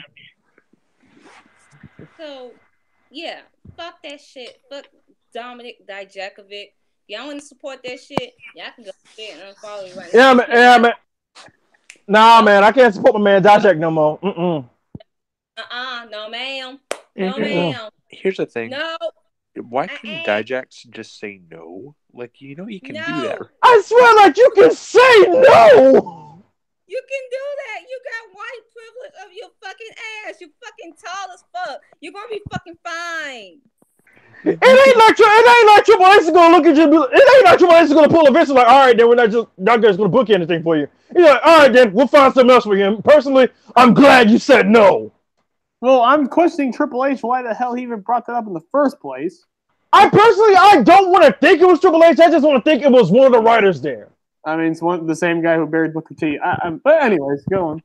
Well, fire that writer then. That's NXT TakeOver. We're going to just briefly talk about the Hall of Fame because there was one big incident from the Hall of Fame. Oh, you mean the incident where that fan got his ass whooped? Yes, let's talk about it. That asshole, you mean? Yeah. Which, real quick, I'm glad to see Brett's okay. Yeah. He finished his speech. Yeah. He finished his speech like a fucking boss. And personally, didn't Britt get a few shots in too? I don't know. All I know is that Travis Brown got some shots. Dash Wilder got the best uppercut in history off. Yo, he hit it with the Shoryuken. In the Shoryuken. Ronda Rousey was about to go in there and beat his ass. I think Kofi was in there. Like Kofi, I know Becky left and went backstage to check on Natty. You know what the crazy thing is about Kofi went out there to fucking defend Brett, and he had his fucking kids out there. That tells you the kind of man that Kofi is. Even when he has his kids out there, he's like, hold on one second, I gotta take care of some business. Like, dude, again, but the realest one out there was my boy Teddy Hart coming out there in a gold suit and gold pants. Jesus. My boy Teddy Hart is a real G out here. So, okay, so Bret Hart is given. I didn't really watch it, but I know Bret Hart was giving his speech. He got, I think, halfway through it, and some retard decided to hop in the ring and tackle him. Some dipshit took him and Natty down too. So what you see on TV, I'm glad I saw the footage first, because if I saw it on TV, I'd be even more scared. This guy comes from behind and just grabs him by the waist, and like if you're watching on TV, the TV just goes black, and you don't know what happened. And that's what the scary thing is. Like, we don't know if the guy has a fucking weapon on him or not. We're like, oh shit. Like, is Brett okay? Is Brett like this? But thankfully he was okay. But like, it could have been way worse. That's why it was really scary when all you saw was just this guy for a millisecond take him down, and all of a sudden blackout. It's like, oh shit. Like, you don't know, like, oh my god, did this dude just tackle Brett and Jack shank him or some type of stuff? This motherfucker survived cancer, for fuck's sake. And as a stroke survivor as well. In his 60s. Motherfucking pussy. You really I'm telling you, Davey Boy Senior and Owen wouldn't let that shit slide. I can't, dude. If this was Bret Hart in his prime, he'd be fucking done. Oh, it'd be over. Okay, and again, like I said to you guys when we were doing our live chat about it, dude. Props to Ronda Rousey's husband. I don't give Travis Brown a lot of props, but I'll give Travis Brown props on this. Because he got in that ring hella fast and proceeded to give this man the business. Immediately. He was defending a man in a business that he wasn't even involved in. I respect that. That's what just got in the ring, took him down, and just started giving him the business. Looks like Ronda wanted to get in there too. If so, props to her as well. The piece of shit. Lesson learned, never fuck with Bret Hart. Don't fuck with Bret Hart. He's got too many fans. He's got too many people that respect him, man. And see, here's what leads to my point about this. WWE should just ban fans from the Hall of Fame altogether. Y'all don't deserve it. I agree. There's no point in having fans there. There's none, other than to make money. I've said it, but I told you guys, I straight up said, like, the Hall of Fame is not for the fans. Yeah, it's for the wrestlers. It should be. Like, honestly, like, yeah, go ahead, Asia. I'm about to type something in chat for y'all because I got some more tea. Yeah, but I've been saying this. I've been saying this for a long time now. I started saying this when the crowd decided to boo Trish Stratus because she wanted to give credit to her husband. Also, like, you thought you idiots had a chance with a woman like Trish Stratus? I'm sorry. What reality were y'all living in? Word? Really? Nope. Wow! What did he do? His Twitter. If you go to the latter's Twitter, you'll see the tweets. Okay, should I just say it here? No. Well, no. We got to keep a little bit of ambiguity here. Yeah, try to. Can you not mention it? Thank you. Oh no, I ain't gonna mention it. And I'm this too. No, we're not talking about it. Anyways, Hall of Fame. Oh man, want to run this man? No. Asia, I agree. He gonna catch the mighty fade. No comment on that. But anyway, no comment on that. The Hall of Fame. I hate to say it, we had it for so long, and then they took it down. I think in 1996, somewhere around then, and then yeah. I don't want to say they only brought it back because of the money and for DVD sales. Oh, I'll say it. Yeah, they did. They did. I'm sorry, they fucking did. The Hall of Fame wouldn't be a thing if it wasn't for more of the fucking cash you could bring in, and that's why they brought the fans in, because that way you make more fucking money off the Hall of Fame. But Here's the thing. I wouldn't like if you want to have the fan, if you want the fans to be there, fine. Just don't sell alcohol. thank you. Like, and yeah, like here's the thing. Even the old setup with the fans, I still like more than this, because with the old setup, you had the wrestlers in the front row. The fans were way in the back. The fans were like way in the back. Like, it would be much harder to go and like pass all these wrestlers in suits and go all the way up to the stage. That would take forever. This guy didn't have to do anything. It took him maybe like 5 He seconds. all you literally had to do was just run down the steps. That was it. That's all he had to do. It was a dumb setup. I didn't like it. I don't like. I everyone that liked it. I didn't like it. Whose bright idea was it anyway to have the wrestlers even go into the ring to do their ceremonies and stuff? What was wrong with the original setup? What was wrong with the original setup? I don't get it. I can tell you this much: they ain't happening again. I can tell you that much right now. Oh, we're not getting that setup ever again. And we should. Hell no. Hell no. I mean, maybe it was to have more of like a casual feel. I don't fucking know. Which, oh no! I think I know what it was for. It was so they could do the water gun spot. Yeah, probably. I don't know. Well, you see how well that worked out? Is that worth it? Yeah, is it worth it? I don't think so. Which again, the more important thing, glad Brett's okay.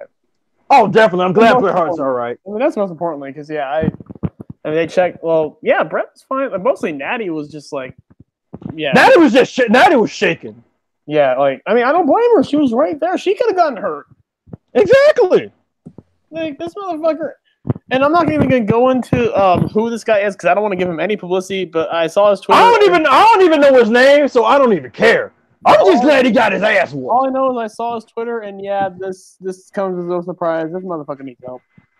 He gives that school shooting. School shooter vibes. Yeah. Oh, I got the perfect help for him. I got the perfect help for him. It's called the baseball bat to the kneecaps. That always helps.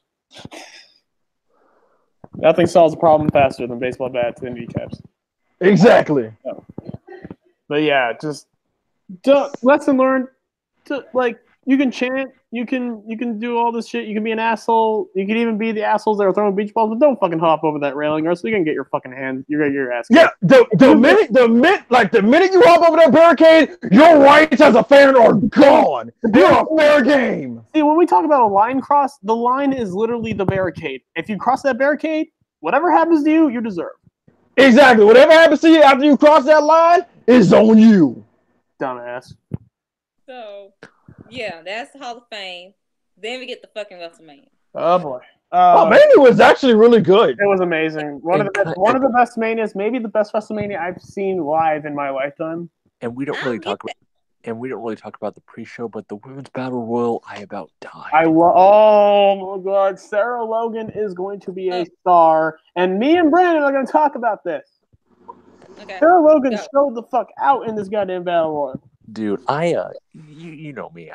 You guys know. You're the OG. You're the OG. I was the OG. I kind of cooled off on her a bit because the Riot Squad's booking around that time was a bit. But Sarah Logan, my god. I think I got back on the train before you did, because I was just like, dude, she's getting like, because the Riot Squad were really finding themselves in this faction. They were starting to find their identity.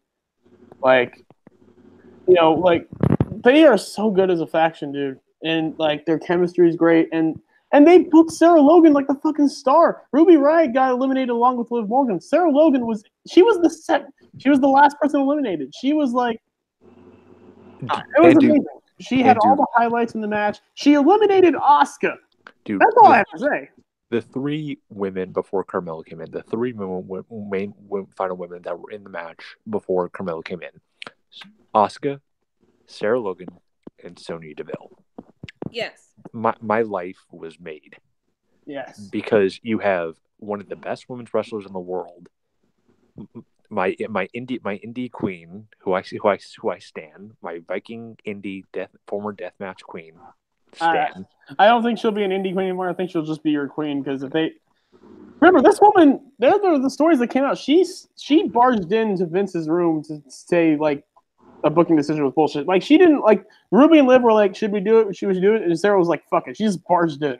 Because she's a fucking boss. Dude, she's a Viking. Like, literally. Yeah, she's an actual Viking. But yeah. And Sonya, who, I mean, yes. Gay pride queen. She had the gay pride flag on her in her pockets of her tights. So you get one of my favorite. So you get probably one of my favorite women's wrestlers, one of the best women's wrestlers, and someone who I think could really represent this company. All I'm gonna say is it definitely beat the men's battle royal. Woo! Oh boy! I mean, well, before that, let me just say I'm not a big fan of Carmella winning, but here's the thing: I don't want anyone who I like to win the battle royal because any of those battle royals are fucking curses. Cesaro started it, and everyone who's won the battle royal ever since then, they were not pushed. Yeah, it was like Carmella winning. Okay. They're not gonna do shit with her. I'm sorry. Which is a shame because I like Carmella, but I don't like her near to the level of Asuka or Sonya or Sarah Logan. Like, I do see her going to Raw, but yeah, I did not care about Carmella winning. To be honest, the women's battle royal, it was fun, but number one, Ember Moon, she's back. She is back finally. I cannot. Thank goodness. Soon, I was so happy. She was only in there for 5 minutes. Fuck you, Lana, you fucking piece of shit, for eliminating her. But we will get to Lana. Dude, she did a springboard eclipse. She did? She did a springboard eclipse, yeah. Oh man, see, I missed that. I had to help. I had to help my mom get the keys out of the car. Ember Moon is one of the best wrestlers in the world. No one fucking talks about. She was in there for fucking 5 minutes, and she stole the show in that battle royal. Amazing, and this is right coming back from injury, and the fact that we didn't see her. We're going to see her on the shakeup, but I just hate the fact that we didn't see her on Raw or SmackDown afterwards. Like, come on. But yeah, we saw Alexa Bliss. Okay. Which granted, Lana sold that stunner like shit. But she is shit. She is so garbage. So we get to the men's battle royal. No. The only good thing about the men's battle royal was that I saw my boy Harper.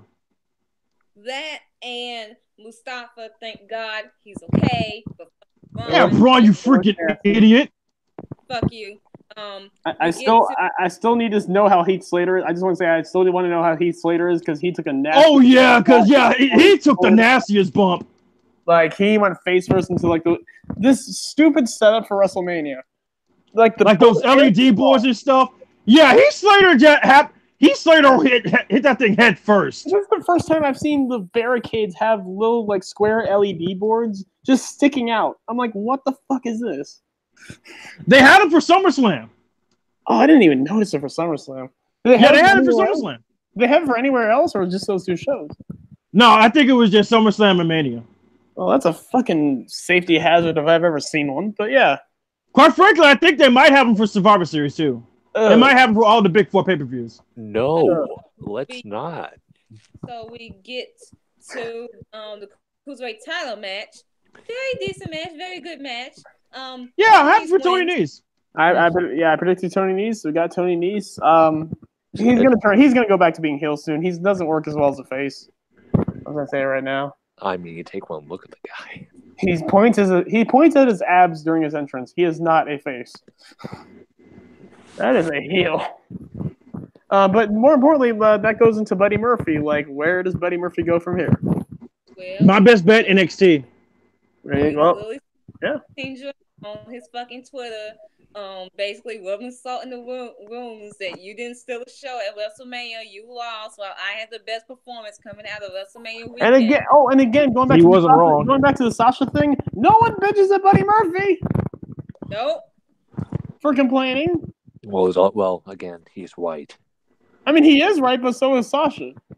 But like, here's the difference. Like, I don't think Murphy voices his dissatisfaction in the company on Twitter or anything.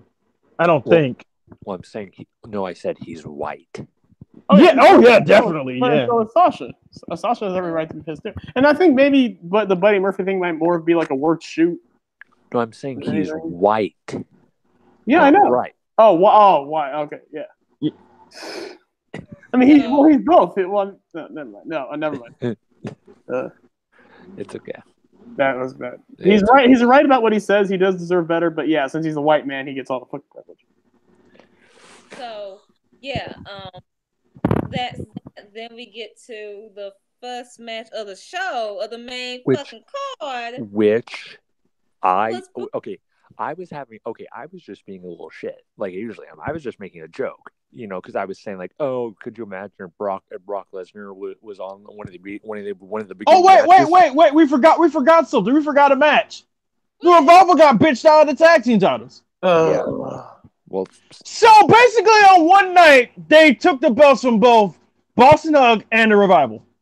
Not only that, but are we supposed to do, the Revivals deserve better bullshit now? Am I supposed to do that? Am I supposed to cry for the Revival now? But y'all want to go drag Sasha Banks? Yeah, I was just about to ask that question. Are we? I mean, it sucks, but they'll bounce back. We know they will. I don't give a fuck about the Revival. Besides, honestly, when their contract's up, they're probably leaving anyway. So, I give a flying dick shit fuck titty ass bitch about the Revival. If you're gonna drag Sasha Banks, I'm not gonna give a fuck about the Revival. Point blank. Period. Moving on. Since I didn't drag Sasha, since I defended Sasha, I'm gonna want to say the only people that I'm happy about being released is Gallows and Anderson, because y'all shouldn't have been there in the first place. Y'all shouldn't have been there in the first place. Like, Gallows and Anderson are good, but they shouldn't have went to WWE because I knew they weren't going to treat them right. The minute they got called to the main roster instead of NXT where Balor was, I knew they weren't going to be done right. So yeah, they can go back to Japan. So yeah, we get to the first match of the show, which again, you guys know this. You know how I am with my jokes. No. Before we get to that, we gotta talked about the segment for that. The intro. Oh, you talk about that segment because I ain't got no time for this racism. Yeah, you can take that away. Fuck this. Yes. It's already 10 minutes in the West Coast of WrestleMania by inviting back Hogan, the racist. Already. You bitch. And of course it's Alexa. And she poses with the bitch. Racist. I got the picture right here. KKK Bliss. I am so glad Heyman just came out and interrupted that whole thing. Oh, dude, Paul Heyman's a G. Post it. Let me find it. Oh, I got the pic. I swear to God, I have to fucking. We'll wait. Yeah, we'll wait. I'm still playing Devil May Cry 5. I just finally got to fucking Virgil, so yeah. I've seen it. I don't want to see it again. Just keep talking while I find the pic real quick. Like Alexa Bliss has to come out as a guest host because we have to have some consistency. She ain't got nothing else to do. But what were you about to ask me, Brandon? I was going to say for Virgil, Royal Guard. What? I was just going to use Trickster and just move all over the fucking place because that's what I've been doing for the past 5 minutes. Royal Guard. If I want to create a WrestleMania moment, all I have to do is snap my finger, and then Real American plays, and we just all have a collective moan, collective groan. Like I don't even know why I was surprised. I don't even know why I was surprised. I'm like, come on. Like she defended him when the racist shit came out. Yeah, listen, maybe it's just Yeah, she fucking did. That is fucking right. Saying that he's part of the wrestling family and all that stupid fucking bullshit. Yeah, talking about this. It's one big dysfunctional family. Look, that's dysfunctional family, and then there's calling out a member of your family for being racist. Like, which I pointed this out. What are the first two lyrics of Hulk Hogan's theme? When it comes crashing down and it hurts inside. No, fight. I'm a real American, fighting for the rights of every man, unless you're black. Exactly. By the way, there you go. I don't need to see it. I've seen it, and it's you. Oh. Well, I ain't gonna be able to focus on this. I ain't gonna be able to focus on this fight. Nope. But it's the stupid. Delete that shit. You know what really is like? It didn't even surprise me. You know what surprised me though? That they started the show with this. They want to start with Hogan. You just want to, like, we have this great WrestleMania card, and you just want to get us pissed right away, huh? Like, goddamn. They know. On the same, and then Hogan tried to do that. And then Hogan tried to do that whole Superdome crap. I was like, bro, you're not funny. It wasn't even funny the first time. No, it was hilarious when afterwards he actually said the real name of the stadium, which was MetLife Center. Idiot! It's MetLife Stadium. Oh, even in his jokes about it, he still fucked it up. Amazing. Like fam, bro, the name of the stadium is right on the front of it. Well, to be fair, it just says MetLife. It just says MetLife. It doesn't say MetLife Stadium. It just says it says stadium. Oh, it says stadium on right beside it. Oh. And the worst thing was, it was right behind him. Like, fam, you could have turned your old ass around and got the damn meeting of the. Good Lord, Hogan. So not only are you racist, you're stupid. You're stupid, and you're lazy. And you can't read. A whole dumbass. Ooh!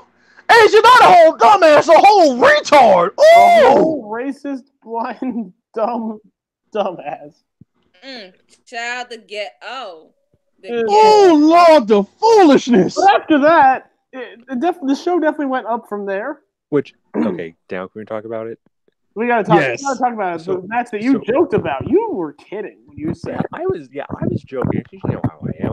I was just bullshitting. I'm like, oh, could you imagine if Brock Lesnar was on one of the beginning matches of the show, because we know how Brock is. Oh yeah, he's main event or nothing. Yeah. The Brock Lesnar doesn't come out until at least after the third match. But then we see Heyman walking. First, I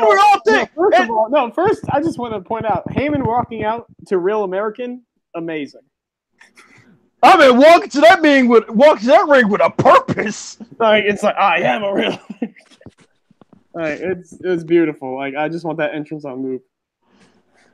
And the funny thing about him, Paul walking out, was Alexa's face. Like, how dare he ruin my moment? It was like, bitch, you was standing out there posing with races. You really want that to be your moment? Thank you, Paul. Like, I don't know who this hot dog looking guy is. Anyways, Brock's coming. Yeah, and we were all thinking no. And then Paul gets on the mic and just says, "If my client isn't going to be in the main event, well, how about we just go ahead and get it started?" No, first he says, "No, we're going to get this thing done quickly, so that way my client can go back to Vegas, where he is ultimately appreciated."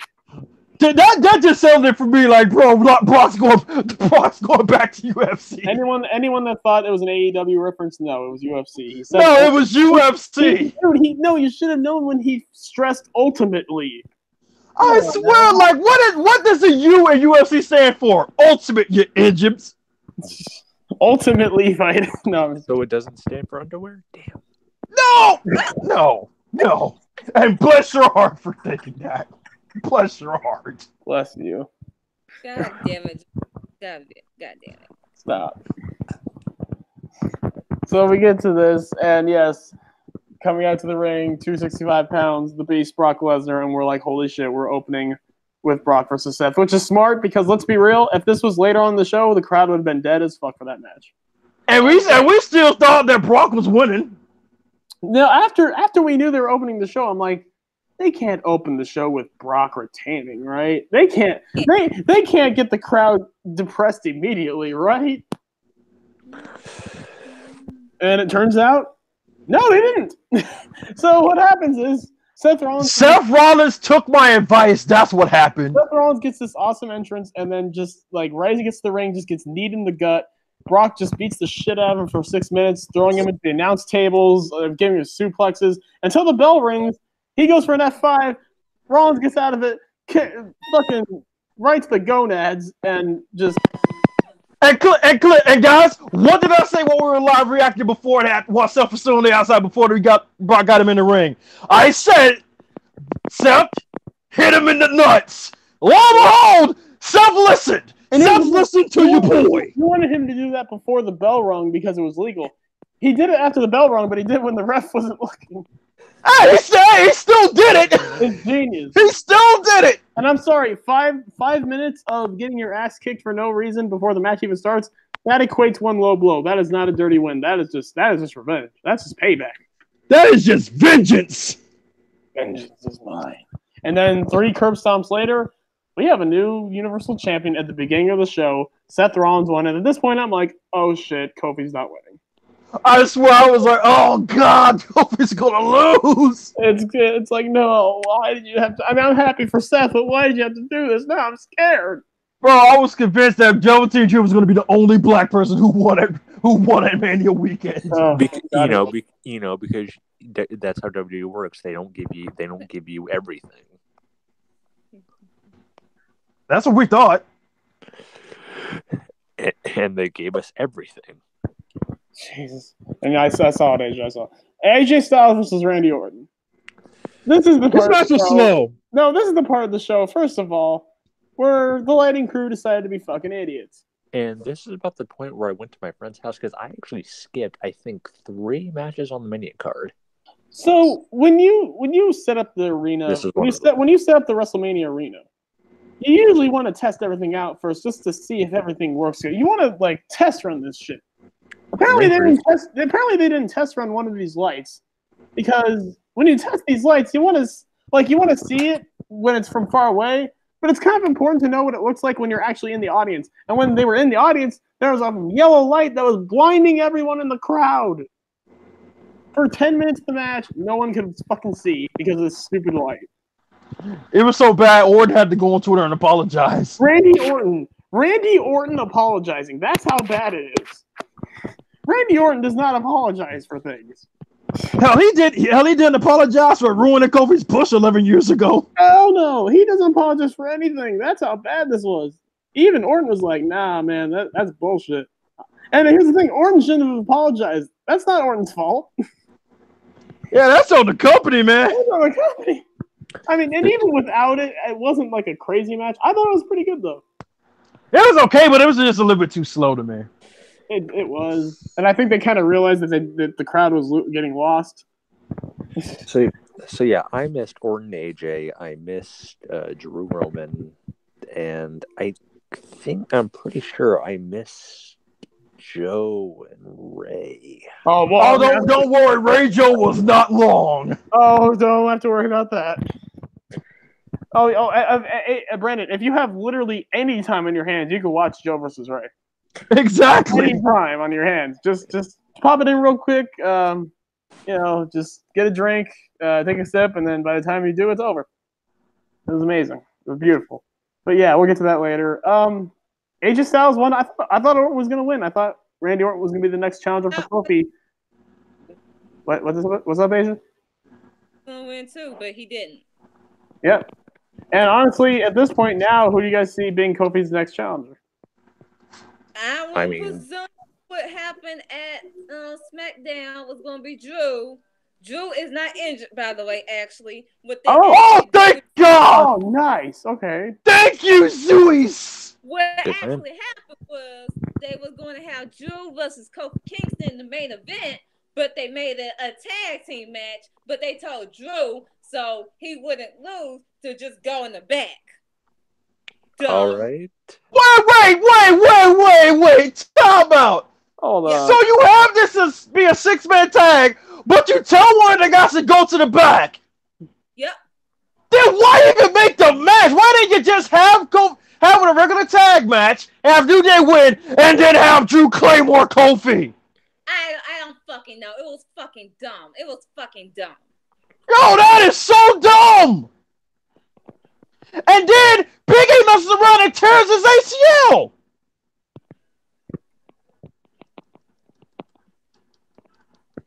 It wasn't his ACL. It was his meniscus. Oh, his MCL. Either way, it's still bad. Oh, it's still fucking terrible. It's not Nia Jax's 2 ACL tears, but Yeah, it ain't Nia Jax bad, but it is bad. It is bad. But yeah, so we get to which, by the way, we'll get to Roman Drew later, but by the way, speaking about the Nia injury, as much as I don't like Nia Jax, I do wish her a speedy recovery. Because coming from a guy who has had an ACL tear, that is not. She's gonna be That hurts. She's gonna be out for nine months at the most. Yep. She's gonna be Oh, that sucks. for the fucking year. Down both your fucking knees. That means. And the fact that she still worked Mania, yeah. I give you props. Yes. Still. Wait, when did she tear? When did she tear them? I don't know when. I do not know when. But she wrestled with 2 torn ACLs. That's if you're wrestling with 2 torn ACLs, you a real one out here. You wrestle with 2 torn ACLs. 1, don't never do that. 2, yeah, because that makes it 100 times worse. Oh, Sasha Banks liked a tweet from Lars Sullivan. Oh! I don't know about that. But okay. Hey, Asia, I'm gonna need you to get your girl. What was the tweet? It was like Lars would like to. He was in third person again. William Kristen here with another update on Lars. Lars would like to convey to the public that he finds great pleasure and humor in upsetting the WWE universe. His only complaint is that it's too easy to do so. His quote after both Monday and Tuesday nights, quote, LOL, end quote. Best WC. Okay. Well, okay, I agree with her locking down because the WWE universe are fucking idiots. Yeah, the people suck. I'll give him that. Yeah. We'll give her a slide. We were saying. But that was that. The next match I believe was it was not the tag title match. It was. I think it was Shane Miz. Oh yes. Oh, I can't wait to talk about this. Not the best match of the show by any means, but one of my favorite. But it was so hilarious. It was beautiful in every way. Shane McMahon is my favorite character in wrestling right now. His stupid fucking entrance. Every time he bullies Greg Hamilton, this poor guy whose vocal cords are about to die. Like it's just amazing. He had Greg announce his name 3 fucking times. Okay, Asia, I have to ask you this. You think Heel Sasha could be better than Heel Shane? You think she could outdo what Heel Shane did at Mania? Yes. Wow, can you please tell me how? Better mic work. I mean, she can make children fucking cry alone. True. Oh yeah, I forgot she made Izzy cry. Oh, woman after my own heart. Shane is not that kind of heel. Like, Shane, I know. Like, see, when she made Izzy cry, I thought I contemplated trying to take her from Makazi. But yeah, Shane is just amazing. And every time he would announce his name, Shane would just stand there, and then once he would have his theme music come back on, he would start dancing. Not only would it come back on, it would have it start over. Yes, yeah. Shane McMahon, here comes the money. And then Shane's like, no, you gotta do it right. And he does it again. Here comes the money. I was like, oh my god, these are like Traverse. These are the things that you can do when you're rich. Oh, that rich privilege. The wonders of being rich. It's always great to abuse it. Props to Shane. But yes, this match, Miz did not get a crazy entrance for some reason. But yeah, I kind of thought Maurice would come out. Oh yeah, at that point I forgot Maurice was still pregnant. Right. Yeah. But this match, can you even call it a wrestling match? It was just a street fight basically. This was a street fight. This was a comedy. Fucking like George Mizanin is the GOAT. The best part, Mrs. Fowler thinking he could actually do things and getting absolutely victimized. My favorite is still when GTA pedestrians fight back and it shows. George Mizanin had that stance. Dude, I was honestly, I'm gonna tell you, I was scared shitless. I was honestly scared for Shane McMahon. Like when I saw how much George meant business, I was just like, it's over, man. Like, I wasn't. I knew Shane McMahon was going to victimize that old man. Oh, a cheap shot. It was a cheap shot. But yeah, call the match here. Like, Shane cannot fight this man. His man will murder him. Like, that stance alone. Like, stance dope and all, but what all that stuff. But that stance really didn't do nothing because he ended up getting victimized. I mean, it's true. You can't really top those Shane McMahon punches. They are the best. Shane McMahon versus George Mizanin in Bloodsport. Let's go. Oh, next WrestleMania. We're doing it. But just the rest of the match after that was kind of. Oh, and my favorite part was when Shane ran away, and then right as Miz hopped the barricade, he just punched him and knocked him over. I laughed so fucking hard. Dude, just straight up baited him. He baited the motherfucker. But after that, it was really just a walk and brawl. Shane took a really nasty bump onto a golf cart that hurt my back watching it. It was fucking scary, and then the ending was just stupid on so many levels. It was great, but it was stupid. Fucking, I don't even know what they climbed. It was some fucking platform. They did the big superplex into the fucking styrofoam and shit, or whatever the fuck it was. And when you do a suplex, this like their shoulder is over yours. But so in the time you land, if you don't move, they're covering you. That's how Shane won. Like, yep. Ass kicked. Amazing. Got his ass whooped, but still got the pin. It was beautiful. And like there wasn't even any aftermath. It was like 30 seconds later, they just raised Shane's limp, unconscious arm as the winner, and then that was it.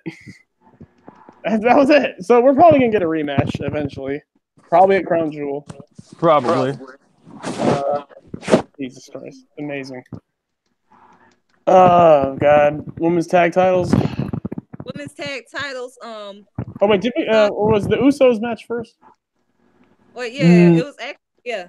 Yeah, Usos, Black Flight. I thought Black Flight was gonna win this. Me too. Usos, Black Flight, the Bar. Oh, we'll get to the Bar later. And fucking what's up? They was split up. Video shake up.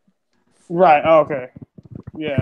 So Usos retaining, and the fact that Usos they re-signed a new contract. I was like, oh yeah, they're retaining. They definitely retaining. So, yeah.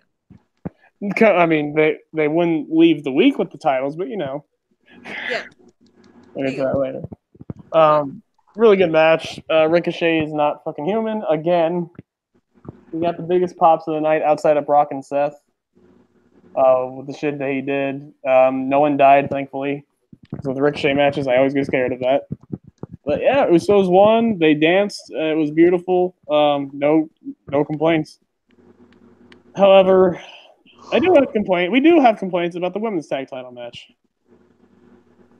Not stuff that we've already talked about before, but yeah, a match where we're like, okay, there's no way in hell Sasha and Bayley are losing here. It's a multi-woman match. It's 3 teams that aren't really ready. The Iconics aren't going to be ready till SummerSlam. This is just going to be another showcase for Sasha and Bayley. Nia and Tamina weren't ready, and definitely, since we know now, Nia definitely wasn't ready because she has to have double knee surgery. And Beth is part-time. I mean, apparently she's like working like a Rey Mysterio like schedule where it's not like Brock Lesnar part-time, but it's still like part-time. European tour, the upcoming European tour. Okay, so they could have done it, but it wouldn't have been the best decision. So I mean, that's what I heard. Originally, it wasn't even supposed to be the Iconics. It was going to be Divas of Doom with. Right. Yeah. So yeah, Which I wouldn't have hated that. Would you have preferred that over the Iconics winning? Yes, I would have. Yeah, it still would have been bullshit, but yeah. Right. Because they haven't built up the Iconics. That's the thing. They haven't built them up for this. That's the most. This feels like to me like the B team winning the tag titles. Ooh. Yeah, because here's the thing. All the other 2 teams had some legitimacy to being in that match. Billy and Payne didn't. The only legitimacy they have was they beat Sasha and Bayley. But that was due to cheating.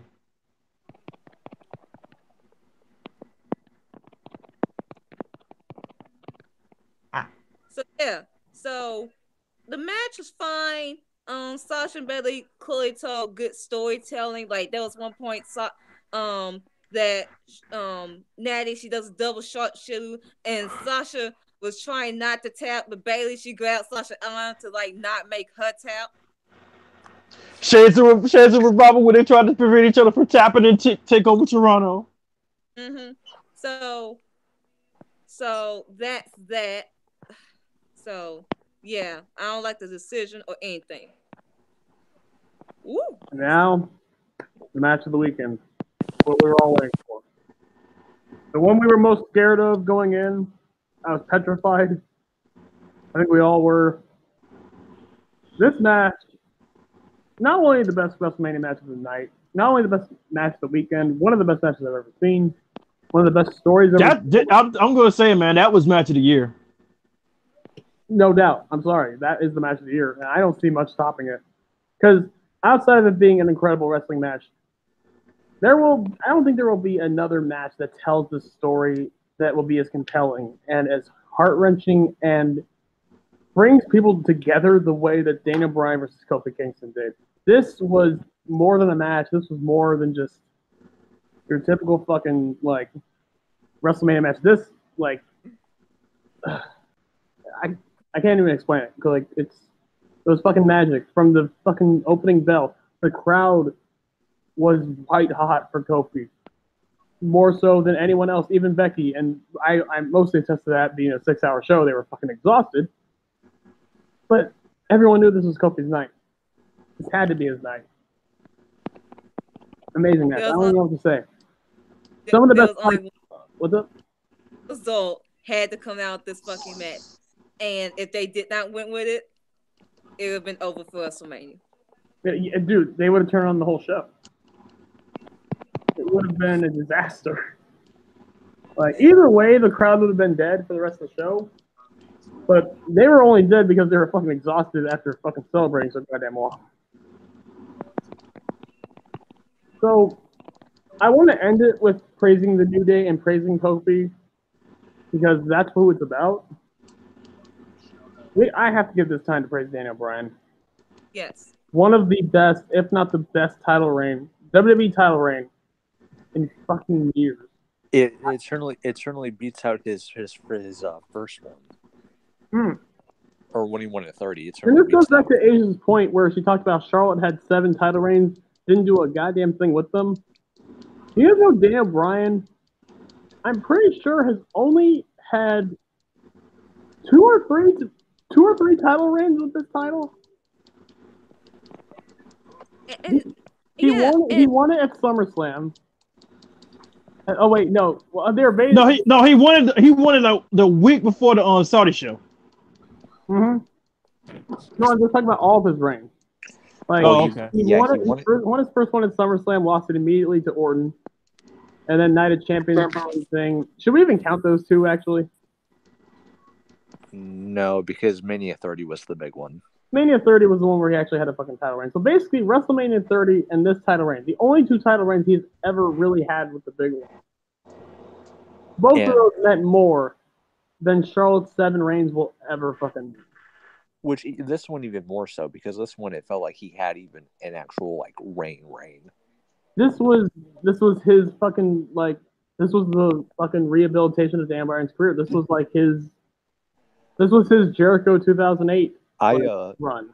And I think this testament stands true. The hero is only good as the villain, and Daniel Bryan is one of the best. And here's the thing, going back to the fucking Dijakovic bullshit, this storyline could have easily had Daniel Bryan say some bad shit. Daniel Bryan could have gone low. He didn't go low. He didn't need to do any of that shit. He didn't. Here's the thing. He didn't really attack Kofi's race or his character. Nothing. He just attacked his legitimacy. And which that was could also be seen as like a shot at his race. Because I mean, Sam Roberts wants to fucking go against Bianca Belair's legitimacy, even though screw Sam Roberts, just screw him. Exactly. But the whole point is you don't have to fucking use cheap heat and be fucking awful to be an effective heel. Because the story was right there. You didn't have to tell much. Daniel Bryan played his role perfectly. He was an angry, I'm better than you. I'm gonna hold this out forever, and you're never gonna do it and the B+ player shit could be seen. That's another thing that could be seen as either a racial thing or not. You could look at it either way.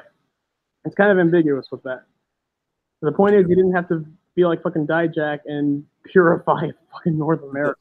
the week before when Kofi and Daniel had that contract signing, Kofi's line, "You know what this feels like," and that scares the hell out of you. Yeah.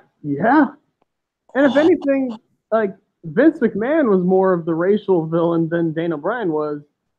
Like, and even then, that's not really from what Vince said. That was just due to the history that Vince has had with black people in his company. So it was just, this was the perfect story. Everything about this was done to perfection, but it all would have fucked up if Daniel Bryan won. All of it would have been mute, like, no point of it. But they did the right thing. This match was amazing. I think it went like 25 minutes. Great technical wrestling. Kofi Kingston is a fucking workhorse, one of the best wrestlers in the world. Daniel Bryan, maybe the best wrestler in the world. And He is. It only took one Trouble in Paradise, and we have a new WWE champion, and it's so well deserved. I damn near cried. The whole goddamn arena damn near cried. This match, to me, this beats out Daniel Bryan's WrestleMania 30 moment because this means so much more on a much bigger scale. Which can you confirm or deny if they made like replica belts of the hemp belt? I don't know. I don't think they have. And even if they did, Daniel Bryan would say, no, I don't want you having my merch because it's just going to feed the consumer culture and all that shit. It's Daniel Bryan. Come on. I mean, he might like it more that it's a hemp belt and they're not using cotton for the horrible merchandise they have. But yeah, amazing. And just fucking the New Day, Kofi Kingston. Honestly, the whole New Day, this is way overdue. Kofi's son holding up the title. Kofi's son, like holding up the title, then throwing the shirts out, and just acting the fool and being awesome. Like that kid has fucking charisma. Because the other kid not knowing what the hell's going on, but he's. I'm he's just saying, okay,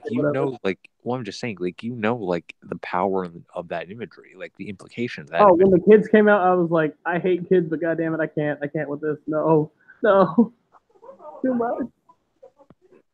It was too good. Like, and even like even the little things like Byron Saxton like being so overjoyed, and like if you watch like because they cut the commentary after their commercial break, and you just see Byron just glowing. Which, I mean, typically that's usually a pet peeve of mine is when commentators do the cheerleading because you're supposed to be impartial, but this was warranted completely. This was warranted. Like, come on. And Corey Graves didn't even say anything bad. I think the most he said bad about Kofi after the thing was like when they opened up the merch box. It was like, oh, I wonder if he lost, they would have given that to some other third world country or something. Like that's just shout, which they did after the later on in the show with Daniel Bryan's shirt and still the planet's champion. Which that was weird. But yeah, the best match of the night, best match of the year. I don't see anything other than Boston Hug versus Sky Pirates. I don't see anything else topping it. But wait, guys, it wasn't in Japan. Oh yeah, because they only got rated 4.5 stars by Dave Meltzer. Why? Because why not? Fuck Dave Meltzer. But Cole Gargano's 5.5. Okay, whatever. In fact, I'm Gervais, your thoughts on this match because I want everyone's thoughts on this match. Are you there, Gervais? You're not there. Asia? Huh? Your thoughts? Just on Daniel versus Kofi. I love this match. I was on the edge of my seats. Best match of the fucking Mania show. And the whole weekend, actually. Mm-hmm. Like, at first I said it was a triple threat with Bandito, but it didn't hit me the way this did. All right, Gervais, are you back? Yeah. I thought I heard you coming back. I just wanted your thoughts on the whole Daniel Kofi match, like from your standpoint.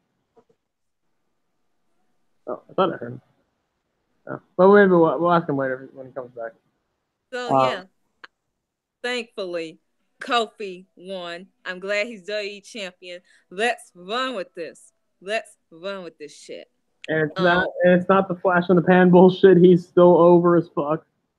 But let's remember Ashton said that. And you know what? He literally after Mania, he literally apologized to me in the DM for it.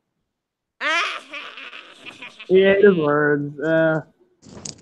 And he admitted it because he was just such a huge Daniel Bryan fan that he was like he wasn't ready for that title reign to end. But boo fucking who, you pussy.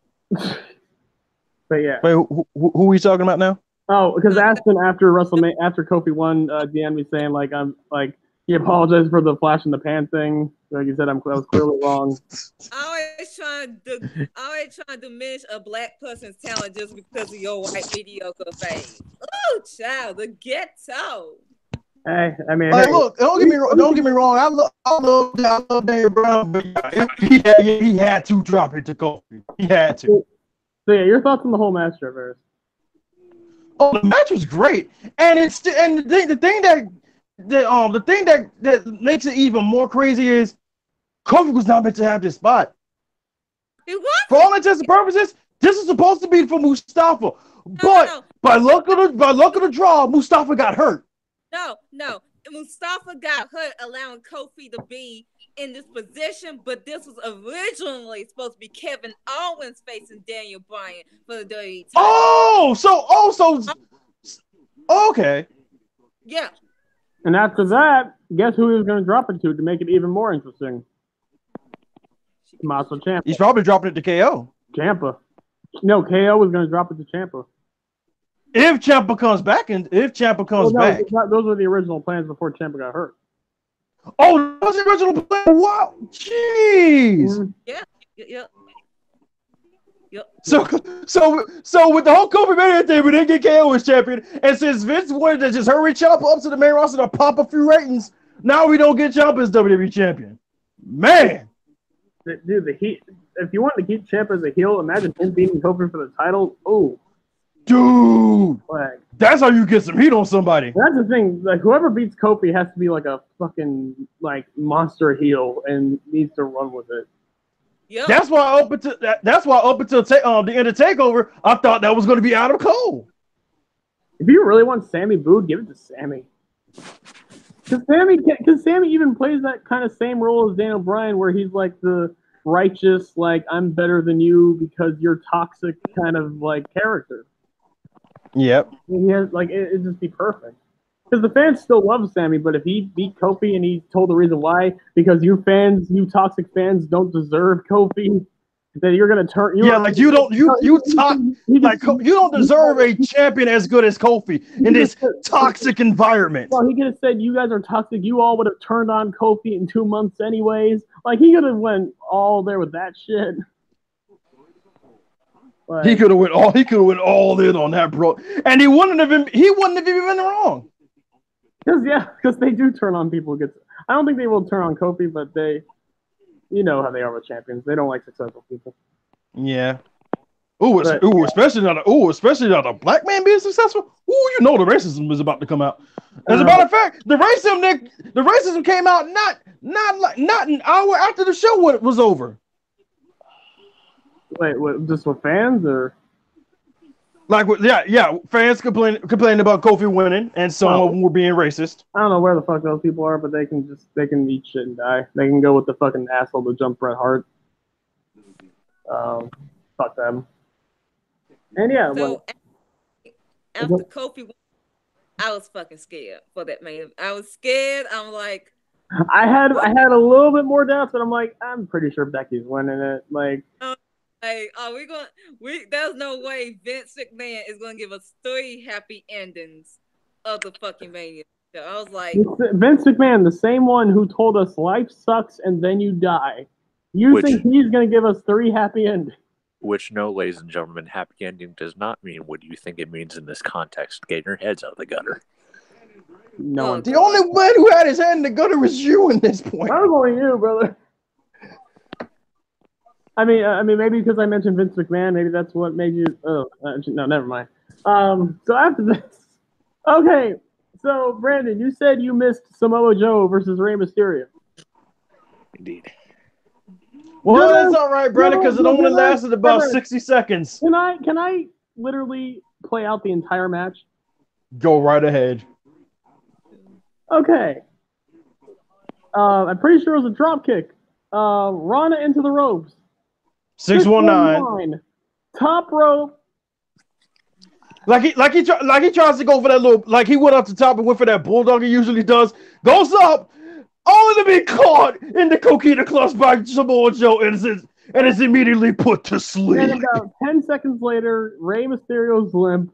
The match is over. That was the entire match, Brad. That's what you missed. We literally missed nothing from the match. 60 seconds, if even that. And really, that was the only way you could do it without having the crowd be dead, because this was right after Kofi won. They were spent and tired. So that kind of woke them up like, oh shit, he won already. Oh, sweet. Joe. Now, would this have happened if Rey wasn't hurt still with the ankle injury? Probably not, but... Oh yeah, this was solely because of Rey's ankle injury. Thanks a lot, Corbin. And I love Rey, and I hate that he got hurt, but I kind of like that this happened. I'm not going to lie. I love this. Yeah, because if Rey was 100%, there was a good chance Rey would have took the belt off Joe. This made Joe... And Rey's son Dominic would have played a part in it, too, I'm sure. Was so great, and the fact that this was his first WrestleMania match. After all this time, this is his first WrestleMania match. He's like, I am not getting paid by the hour. I'm beating this motherfucker. That's why I'm not getting paid. I'm not getting paid by the hour. I'm gonna go ahead and end this and put this man to sleep. I didn't miss 2 WrestleManias just to lose to Rey. Fuck that shit. Like, oh, it was great. Yeah, but I am glad Joe finally got his Mania match. Someone also got his Mania match, and I hate to say it. And Jarveris, I'm sorry.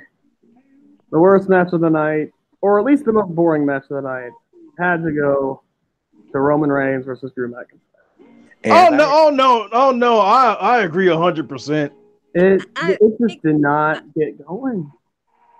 I think at this point the match suffered because it was, of course, in the middle of the show, and like the structure of that is. Like, Kofi Mania just wore everyone out. I'm sorry. Something did not click with that match. Like, the structure of the match did not help. This is Roman Reigns' first match back, like his first singles match, especially at WrestleMania. Something did not click. The crowd was bored. Roman Reigns, he wins. Drew, he's going to be fine. He's not injured, of course. He's going to be fine. He's going to be feuding with Kofi for the title. So this match just did no favors for either one, but Roman wins. Which is crazy because like one of Drew's last feuds was against Kofi, like before he lost his big push and everything, was against Kofi. I just thought of this. Is this the first purely clean singles loss for Drew McIntyre on the main roster? Yes. Because Finn beat him because like. Wasn't it like someone ran in for Drew, right? Or for Finn, right? I can't remember, but like I do remember like every other loss that Drew has had, either he hasn't eaten the pin or he's eaten the pin, but he didn't eat the pin clean. Right, exactly. Until Roman. Yeah. Yes, until Roman. Right. So there you go. I mean, hey, it makes sense that it's Roman. I missed this match, and it looks like I didn't really miss much from it. So the main problem was it got the low spot because people were already tired out from Kofi Mania, and that small percent of people who weren't already tired out probably got tired out by seeing Ray getting choked out by Joe. That's the thing. This match probably came right after the Kofi Daniel Bryan, so of course it was going to suffer. It came right after. No, didn't this match come after Ray Joe? Yeah, because I went in order. This came after Ray Joe. Okay, so it still suffered though. Yeah, because I think Joe Ray would have suffered too, but like the fact that it ended so quickly kind of popped the crowd just on that alone. Yeah, and that quick match took all the little energy that they had left. Exactly, and then it didn't come back for the next match. We get the dads. The dads. I'm sorry, but this is the match I was most looking forward to, and I enjoyed it. It was a train wreck, a disaster, a slugfest, but I enjoyed it. And the winner for most over-the-top, unnecessarily overly complex entrance goes to Triple H. Always, every Mania. Out here trying to be Mad Max. Now it's Mad Max. For someone who insults Dave Bautista for doing movies a lot of times, you really seem to be a big fan of movies. Like Mad Max, Terminator. I'm just saying, man. Like, don't insult Dave for Guardians of the Galaxy bullshit when you're trying to do the same shit. He should have came out as Thanos. Dude, I'm so dude, here's the thing, like we knew about the escalator, and we thought like Sasha Bailey would get one of the escalators and Becky would get the other. No, Batista got both the freaking escalators. Well, you know what? I can't blame him because he deserves both of them. He's like, do you not know who I am? I'm in Marvel, bitch. Give me these escalators. Have you guys seen the video of Xavier Woods backstage marking out the Batista's entrance? Yes, I loved it. Amazing. I also didn't know this. I didn't know this. Apparently, Batista added on to his tattoos. Yeah, he did. Like he's got some tattoos on his leg, and he expanded on that little tattoo he had on his stomach. Which I'm glad about that because I hated that belly button tattoo. Yeah. Still better than Brock. That belly button tattoo was kind of weak sauce. Still better than Brock.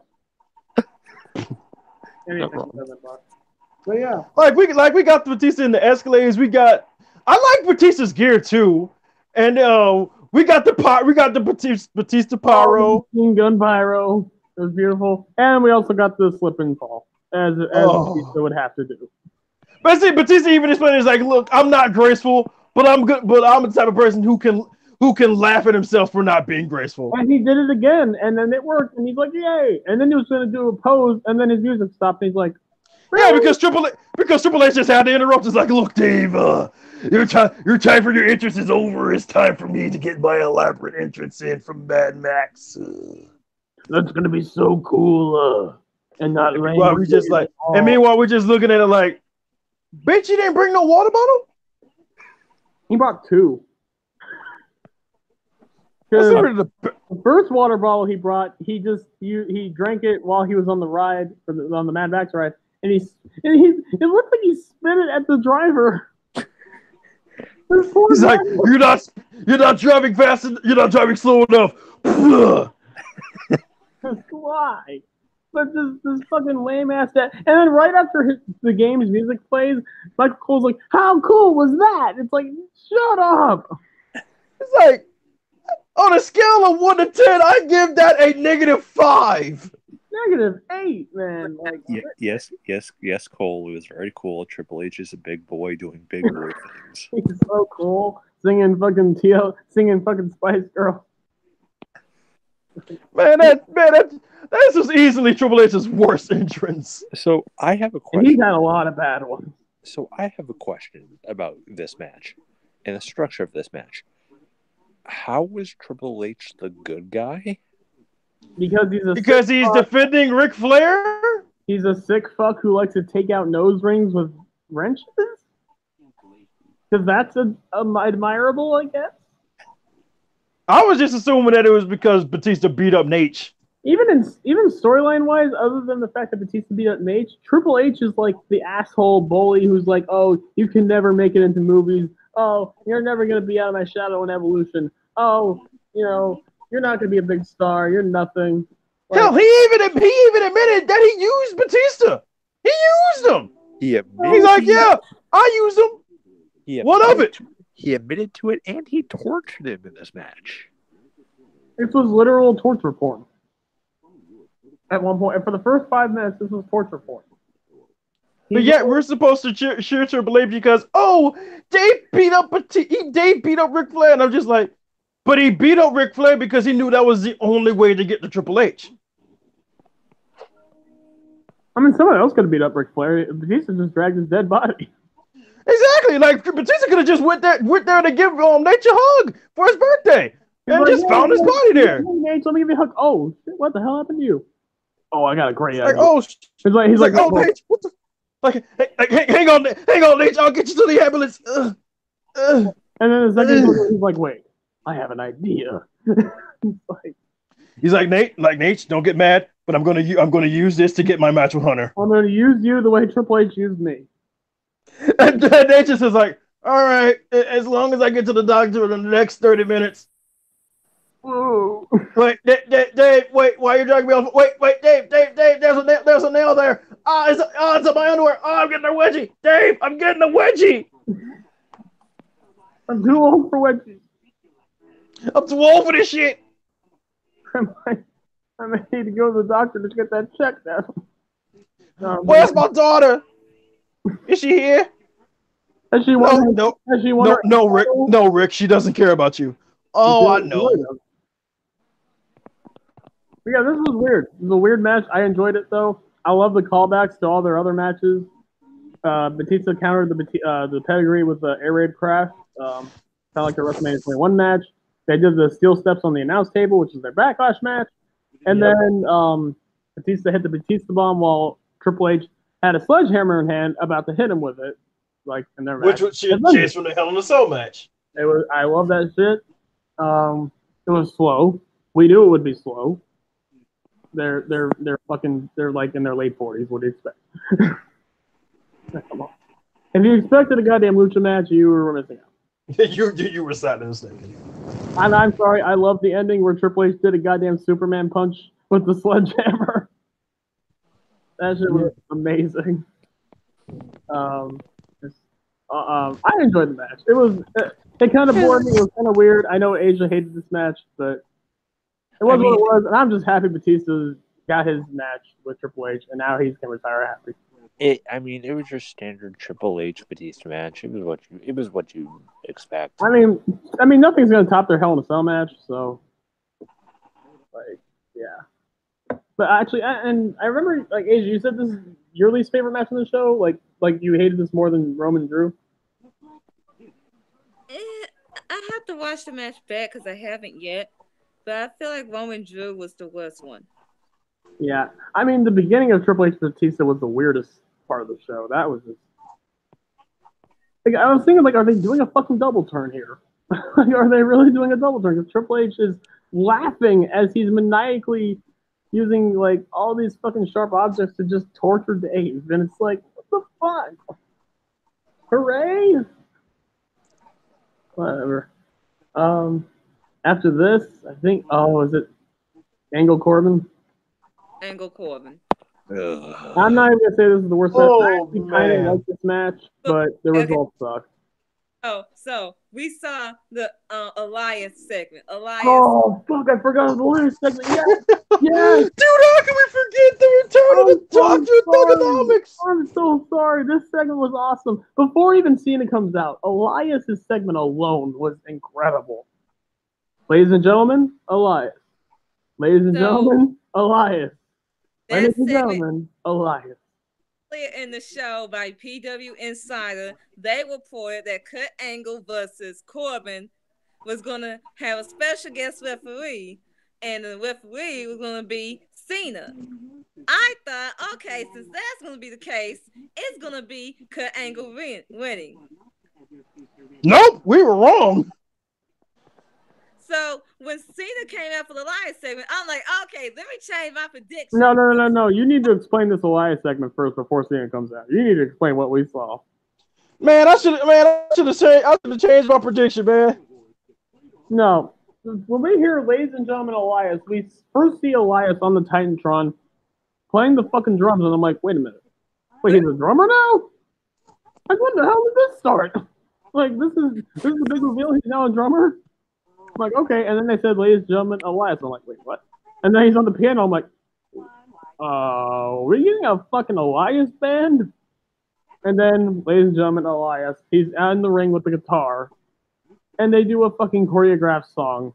Dude, like, the choreography, like, the timing that takes, that is impressive. Like, that's legitimately impressive. Like, bruh, that was so good. He had them take bows. It was surreal. It reminded me of the Cactus Jack Mankind Dude Love thing. I think it was when Cactus debuted. Oh, great. They had the, like, Elias lighting, and it was just great. But yeah, we get this video package of Babe Ruth. I at first thought this was Bray Wyatt. I don't know why. Wait, what happened? Wait, Asia, what happened?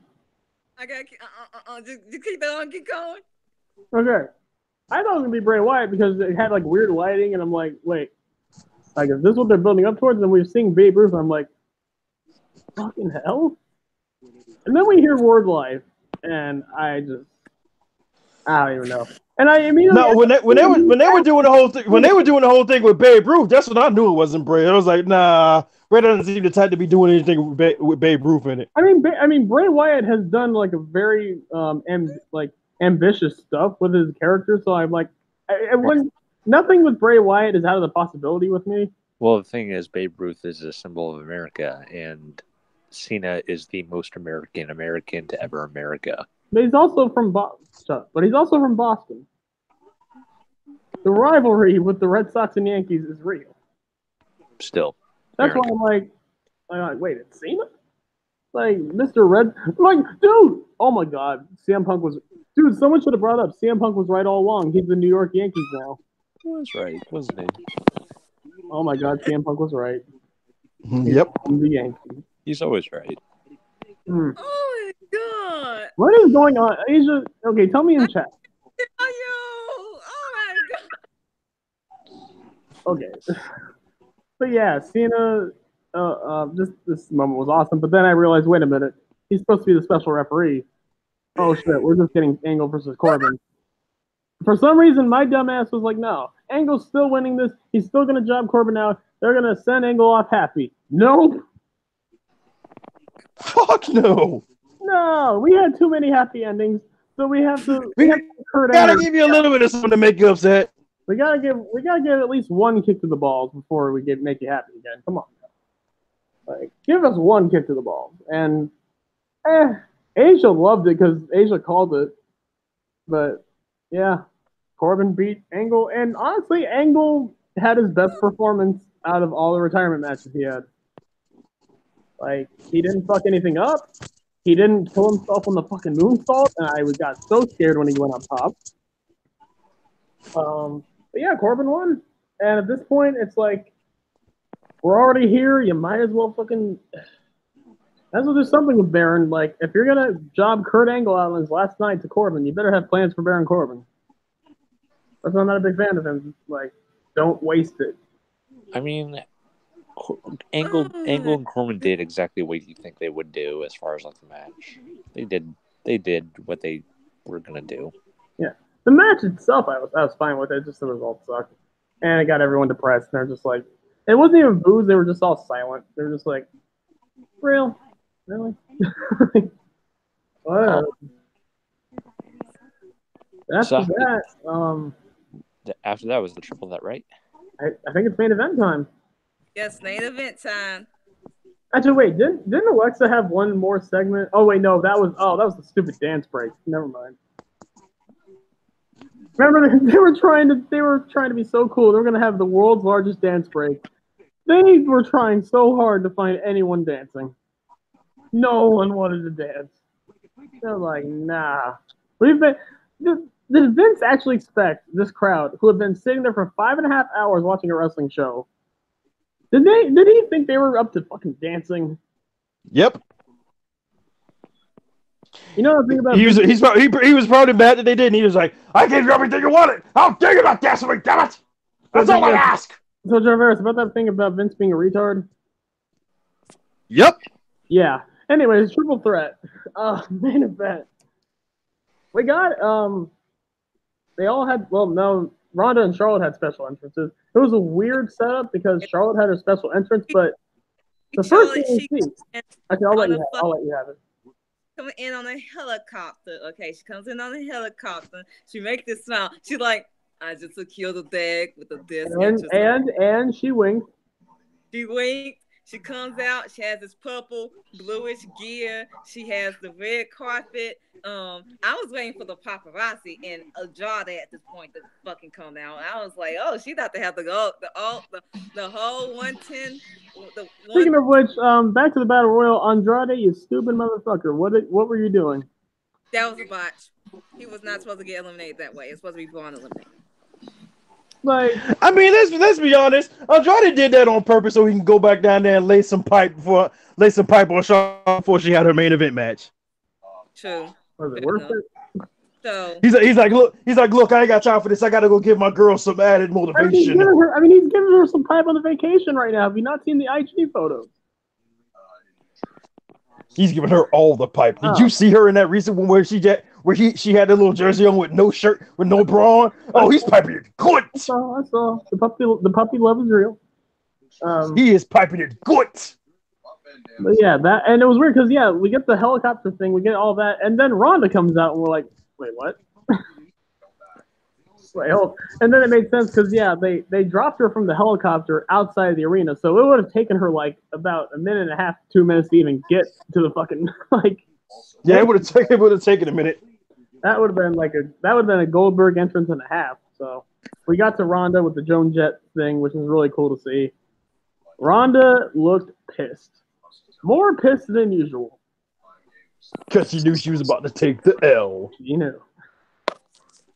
She fucking knew. Because she was like, no, I'm not dropping to Becky. I'll even lose to Charlotte. But I hate this bitch Becky Lynch because she made fun of my husband who beats up women. Like, well, I got myself worked into a shoot, brother. Oh, it's beautiful. You got Pillman. But yeah, Ronda comes out with her stupid power walk. Only up the title, all that shit. Then Charlotte comes out, which is like, okay, that was weird. And then Becky all Becky got was a goddamn smoke machine. But it didn't matter. Thank you for giving her smoke machine back. It's been too long. It didn't really even matter because the fans are her entrance. exactly. And her attire was on point, and her hair. Damn. Looking, oh my god, it was amazing. Just awesome. The match was really good. The fans were just tired, but they were still chanting for Becky. But at this point, they were just like, oh my god, I'm so tired. I want to get out of this show. It's been 6 goddamn hours. The match was good. There was one spot, like the double natural selection, that was off. Charlotte's moonsault says don't do it. But Charlotte, she did what she needed to do for the match. Becky, she had like the double DDT. Ronda, she was selling her ass off. Like her shin got fucked up. Yeah, she got kicked while trying to do a triangle hold on Charlotte. Oh, that bump. Oh, that nasty bump. Oh, that was nasty. Yeah, just really good match. It just the finish, like we thought we were getting in the third gear in the match, and all of a sudden it was over. We're like, wait, what? Wait, what? Wait, what? Becky won. It was just, it wasn't that big climax. It was just, oh wait, Becky won.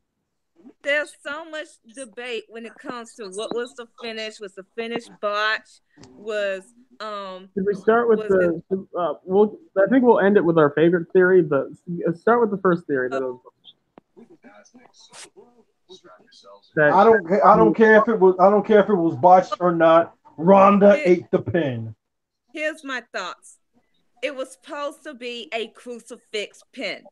It was supposed to be ending in the crucifix way because Ronda does not want to tap out or take a clean fucking win to Becky for whatever reason, whether it is personal reasons, whether she believes that ruins her fucking character. She does not want to take a clean fucking tap out or clean win to Becky or just lose, period. So they went with a crucifix. No. She was fine losing to Charlotte. She was fine with Charlotte. Well, but I'm just saying these are sort of thoughts. She does not. They went with a crucifix way. Therefore, it leads into next year WrestleMania, Becky versus Ronda 1-on-1, and that's the way. So that finish left the open door for next year's WrestleMania. So Ronda could be like, bitch. You just won on a fucking whim. You did not pin me definitively. So, but the problem is when you go back and rewatch the finish, Ronda gets to show up by the 2 count. That was not supposed to happen. Ronda was not supposed to move her shoulder up. It was supposed to be 1, 2, 3. But Ronda got her shoulder up. The ref counted still. Becky wins. But the ref got fined because the way they do it is that refs, they supposed to count in a shoot way. No matter what, count in the shoot way.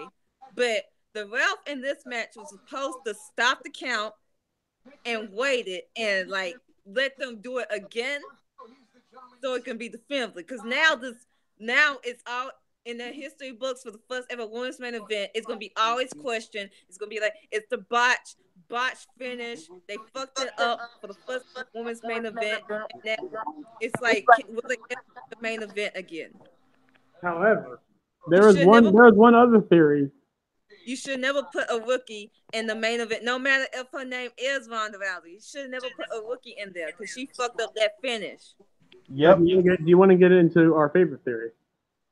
Yes, our favorite theory is that Ronda Rousey is so triggered and so hates Becky Lynch so hard for what Becky said to her on fucking Twitter, all the trolling, all the bullshit throughout the last few months, including that one tweet by Ronda to Ronda's husband, that she hates Becky so much that she will refuse to put over Becky. She wanted Charlotte to win, and that's what she wanted. She wanted a crew, and her kicking out of that finish or getting her shoulder up was her way of fucking over Becky even more. Yep. Yeah, because she knew that was the finish. She was probably scorned her way to the point where she's like, oh, my shoulder. Because you saw her after the match, she's like, my shoulder was up. My shoulder was up. That was bullshit. My shoulder was up. So Ronda had another excuse. Yep. Amazing. Doesn't matter. She still ate the pin. Exactly. At the end of the day, it should have always been Ronda eating the pin. No matter if Charlotte in that match or fucking not. And Ronda still got ran out of the fucking company by Becky Lynch. Beautiful. And now Becky can go on to actually having a title reign that's not held down by nepotism and toxicity with Ronda Rousey. She can actually make stars, even in Lacey Evans. Lacey Evans is more relevant than she's ever been. She can resurrect one woman's career that, if done right, will make Sasha Banks the biggest star in the company, along with Becky Lynch.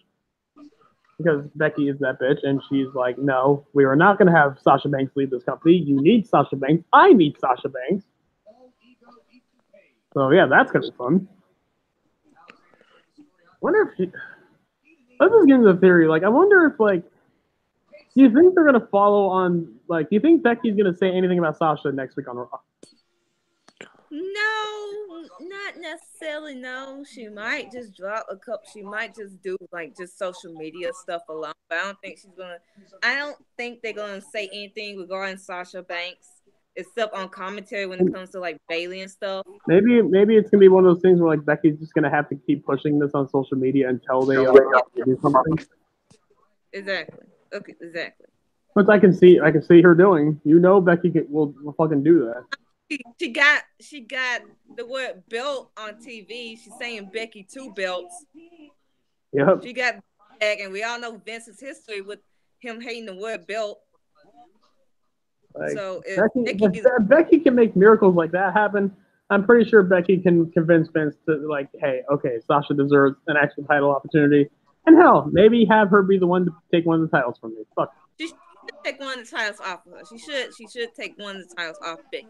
Becky does not need belts. I love the fact that she won both belts. But she doesn't need two belts. We know that. At the point, she does not.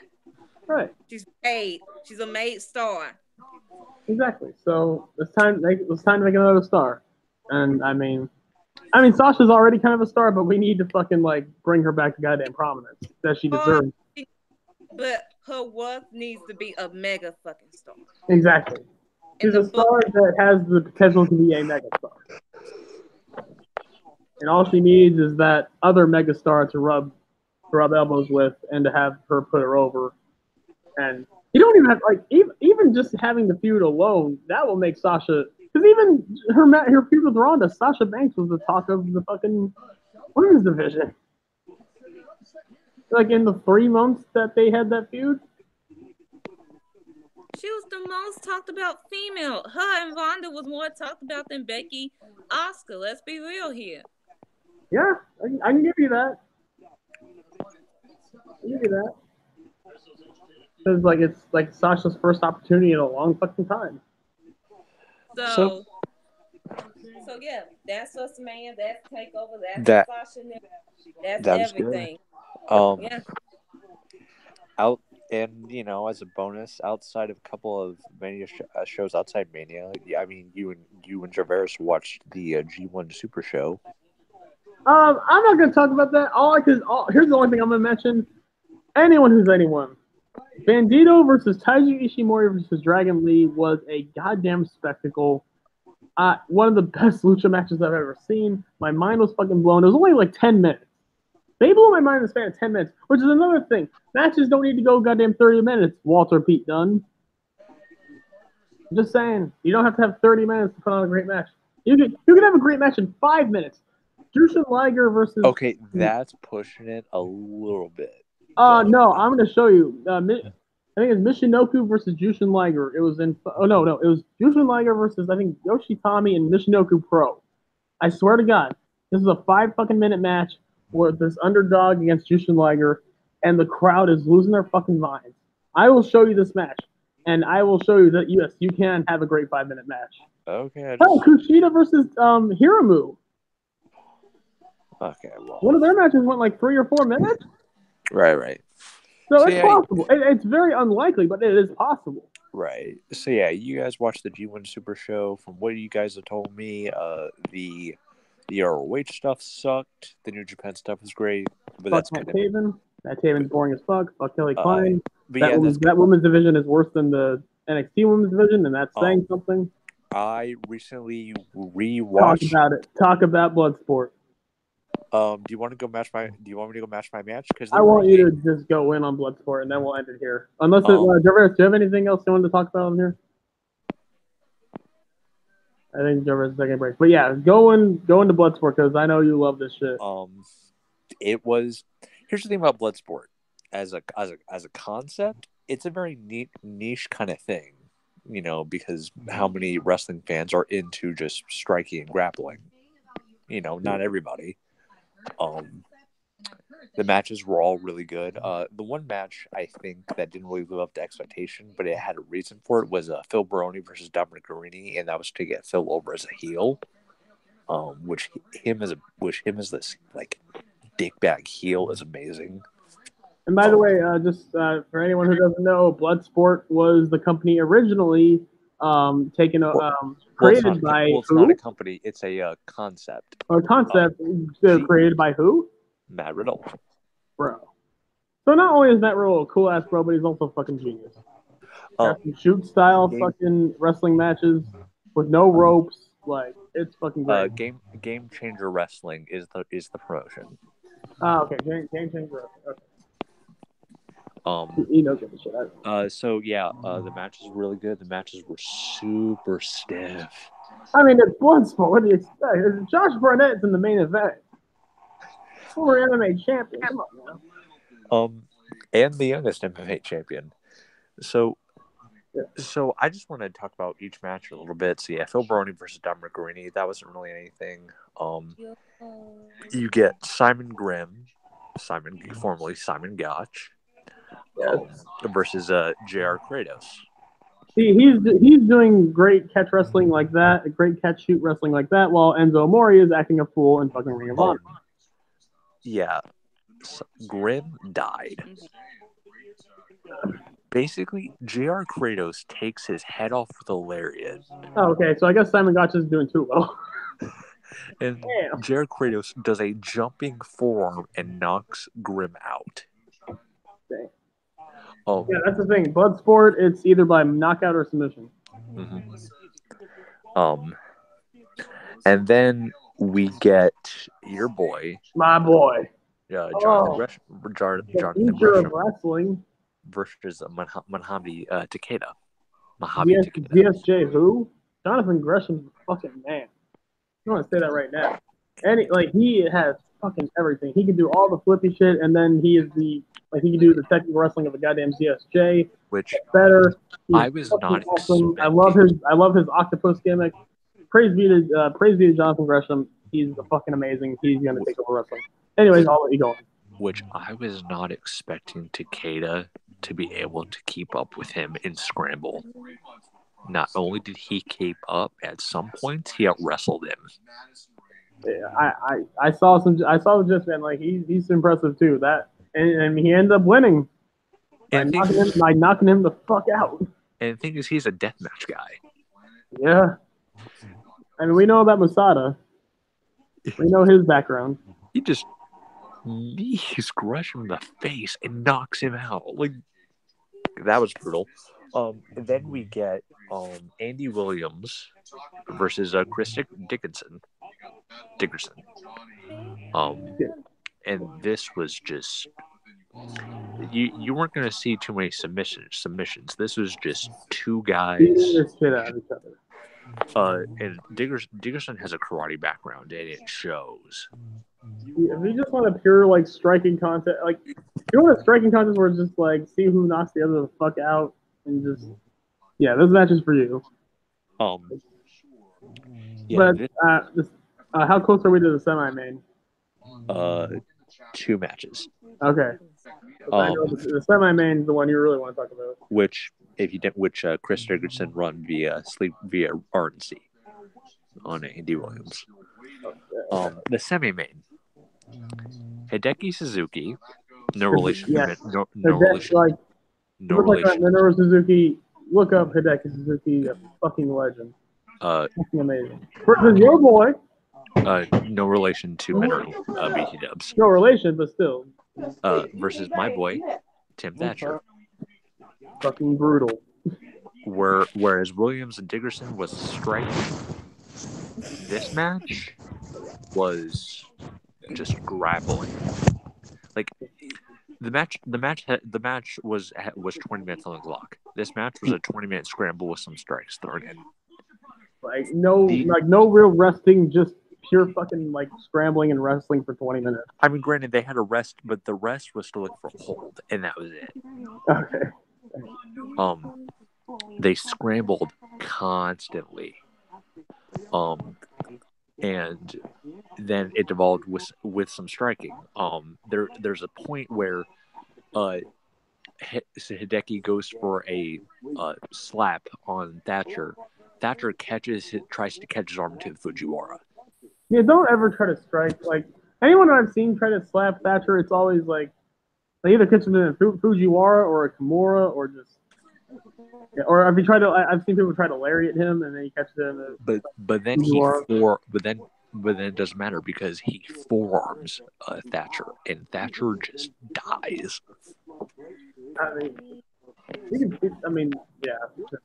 then the main event, Kazemi motherfucking Nare, which the Pop Suzuki got. Any arena that Suzuki comes in, he should be worshipped like a god. Like it's simple. And they did. Thank you. And the Kazemi Nare was like literally the loudest Kazemi Nare I've ever heard. Result of the semi-main. Suzuki beat Thatcher via that gorgeous butterfly suplex he does. So were the fans like behind Barnett, or were they just super behind Suzuki and they were just kind of like, eh? Or they just here? Josh got a pop, but Suzuki. It's Suzuki. Come on, man. Wait, what happened to Asia? I love the Nancy Pagels. Oh, her chat. Yeah. If you think we're messy, yeah, no, you don't even know. This match, what I love about Suzuki Barnett is it had everything: strikes, submissions, even great character work. Like in short, it's a catch wrestling fan's dream, and honestly, I gotta throw shade, and it ain't gonna bore you to tears like Shayna Baszler. I'm just saying that's fine. And here's what I mean by character work. Here's the thing: the official match rules are you can win by knockout or submission, forfeiture or disqualification. Mm-hmm. I think I think Shayna would actually do a lot better in a company like Bloodsport because she can actually do a lot of her MMA style. There. So what happens is Suzuki goes out of the ring, and the ref is trying to get him back in the ring. There's no countouts, but you have to be in the ring to win. I've seen the same thing. He's done this with like Riddle, where he did like an armbar on him or like a knee bar on him forever, and he's just like, I'm not getting in the ring. No, I'm gonna rip his fucking arm. Suzuki looks at the ref and shoves him away. He grabs one of the chairs, which are zip tied, by the way, and hits Barnett.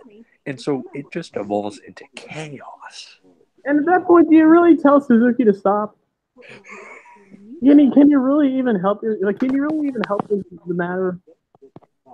Which I want to give special shout outs to Josh for doing the seated knees like pride, like he was doing like the knees from north south position. Nice. Okay. But when Minoru goes off the handle, you just kind of go with it. There's no such thing as like you're not going to disqualify him, or else you're going to fucking die. So it devolves into a match of just slaps and punches and kicks. Oh, I do have to say this, though, about Minoru Suzuki. I finally watched in full his match at the fucking empty ballpark. Oh, my fucking God. So, yeah, that living legend. So, yeah, the match just evolves into a series of punches and slaps and kicks. But does it beat Suzuki almost throwing a man like 4 or 5 stories from a ballpark onto the fucking So the match ends on a 20-11 time draw. Suzuki, 5 more minutes. They ain't having it. Suzuki's like 5 more minutes, and needless to say, they are granted 5 more minutes. They do it again. They do some scrambles and some slaps and some strikes. The match ends with Barnett and Suzuki getting each other in dueling leg locks. No definitive winner. There will be no winner. They're just both fucking. And you said like there might have been like people that didn't like that finish. I mean, okay. Actually, having rewatched the match, there were boos. But it was more so with the booing the time limit. Right. They're like bullshit. We want refunds, like shit like that. No, it was just booing the time limit. The time limit. Which yeah. So you asked me like which was the worst ending, the ending to the 4-way with Shayna and Bianca, or that? And I say that because like they got what they wanted. They wanted like long, hard hitting, like grappling style matches, and they fucking got it. They're not gonna leave disappointed. With the 4-way with Shayna and Bianca, it's like we need a new champion, and it's just to the point where it's like really.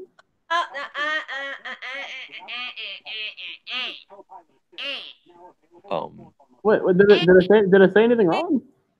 Sit the fuck down, pussy bitch. Okay, Shayna and the Triple H fucking obsession with her is killing the growth in the NXT Women's division right now. He is so obsessed with this bitch. Fuck this fucking bullshit. Fuck that bullshit. Always take that finish coming out of NXT TakeOver. I'll always hate that finish. Bianca was more impressive in that fucking match throughout that whole week of going to TakeOver, going in from the Kyrie match to this match to probably the match that she had on the fucking tapings. Bianca Belair was probably, in my opinion, the female coming out of Mania most impressive to me. And Shayna, I am done with the fucking bitch. Fuck that bitch for what she stands for. I'm tired of this catch wrestling shit. It's not enough for me. Come up with something new, ho. Come up with something new. You're killing the vision. You can say none of that fucking bullshit, fucking master. What do you want her to do? That suck a dick. You're killing the division right now. Now we have to start over from square one. And now you gotta prop up fucking Candice when you've been treating that bitch like fucking shit and only been using her for the Gargano storyline. Child, the ghetto. The damn stupid ghetto of the NXT Women's division right now. I was just gonna mention something about the Sami Zayn clip. there's a point where after Hideki beats Thatcher, he throws a towel at Thatcher. The towel says "Catch as catch can." Hideki was obviously It doesn't say Gable. shut up. You were so wrong for that. I'm very right. But anyway, so he throws the towel at Thatcher. Now people are booing Hideki for this because, like, oh, why couldn't you respect him? Nah. And he actually takes to Twitter about this, and someone said, like, people are saying, like, why didn't you show respect to Tim? And he's like, and he had said, like, I do respect him. I do respect him. I just wanted him to be stronger. And I interpreted this immediately. I straight up said, you wanted to wrestle him. You just wanted him to put forth more effort into his match because you didn't feel like you were getting a fair fight. Burn. And he's like, yeah, totally. Because it's not about it's not wins or losses in Bloodsport. It's about the fight and passion. Like they want the struggle. And here's the thing: one of Hideki's like unofficial nicknames is the last student of Billy Robinson. I mean, technically that's Shayna, because Shayna is also a student of Billy Robinson. That's like who? Did anyone else get trained by Billy Robinson outside of Shayna that might be newer? Well, I mean, Josh was trained by Billy. Hideki was trained by Billy. There's probably a few other guys. Well, like Shayna's probably like the youngest or the. Oh, I know. All right. I'm not kind of short. We'll let you probably talk about it later, but in short, go watch Bloodsport. Basically, if you love technical wrestling, which I know some of the people in chat do. It's like $14 on Fight TV. And $14. If you got $14 and you have a fight account, hey, go watch it. It's fucking nothing. So yeah, definitely check that out. And it definitely beat out ROH's god awful fucking show. Bully Ray sucks. We all know this. Again, fuck Matt Taven, fuck Kelly Klein. Again, when I pick a show, that's better than the ones you pick. Oh my god. But yeah, I think I'm gonna end it here. We went about almost over 3 hours, which I knew we would. WrestleMania weekend was crazy. And afterwards was even crazier. So, but finally, the marathon is over. I don't want to be like WrestleMania and go 5 hours and get you guys tired. So I'm gonna end it here. Well, Thank you guys. At the end of the day, this conversation was really about Sasha Banks because it spent 12 fucking hours talking about Sasha Banks because she is the conversation, whether you hoes want to admit it or not. She made your fave. Is that bitch. Whatever Sasha does, I will support her either way. Not Dana, not Kyrie, not Io, not Dakota, not Candace, not Charlotte, not Alexa, not Ronda. None of these bitches will be here to us with Sasha Banks. And that's the tea. That's the true tea. So y'all hoes can go and y'all can do it like a boss. I don't think anything I could say could end any better, guys. Thank you guys for watching. If you haven't subscribed, well, I don't blame you. It's me, and my face sucks. But the other three are pretty good, so subscribe. Fucking watch the shit. I don't have much to tell you. Wrestling is also better than things you like. This is my most true title I've ever had. Whatever you like, wrestling is better. And I can name 100 examples, and they're all probably going to be fucking horrible. Like Shane McMahon's entrance. Fucking love Shane McMahon. The fucking best in the world. Anyways, you guys take care. TPA, Team Petty Asshole out.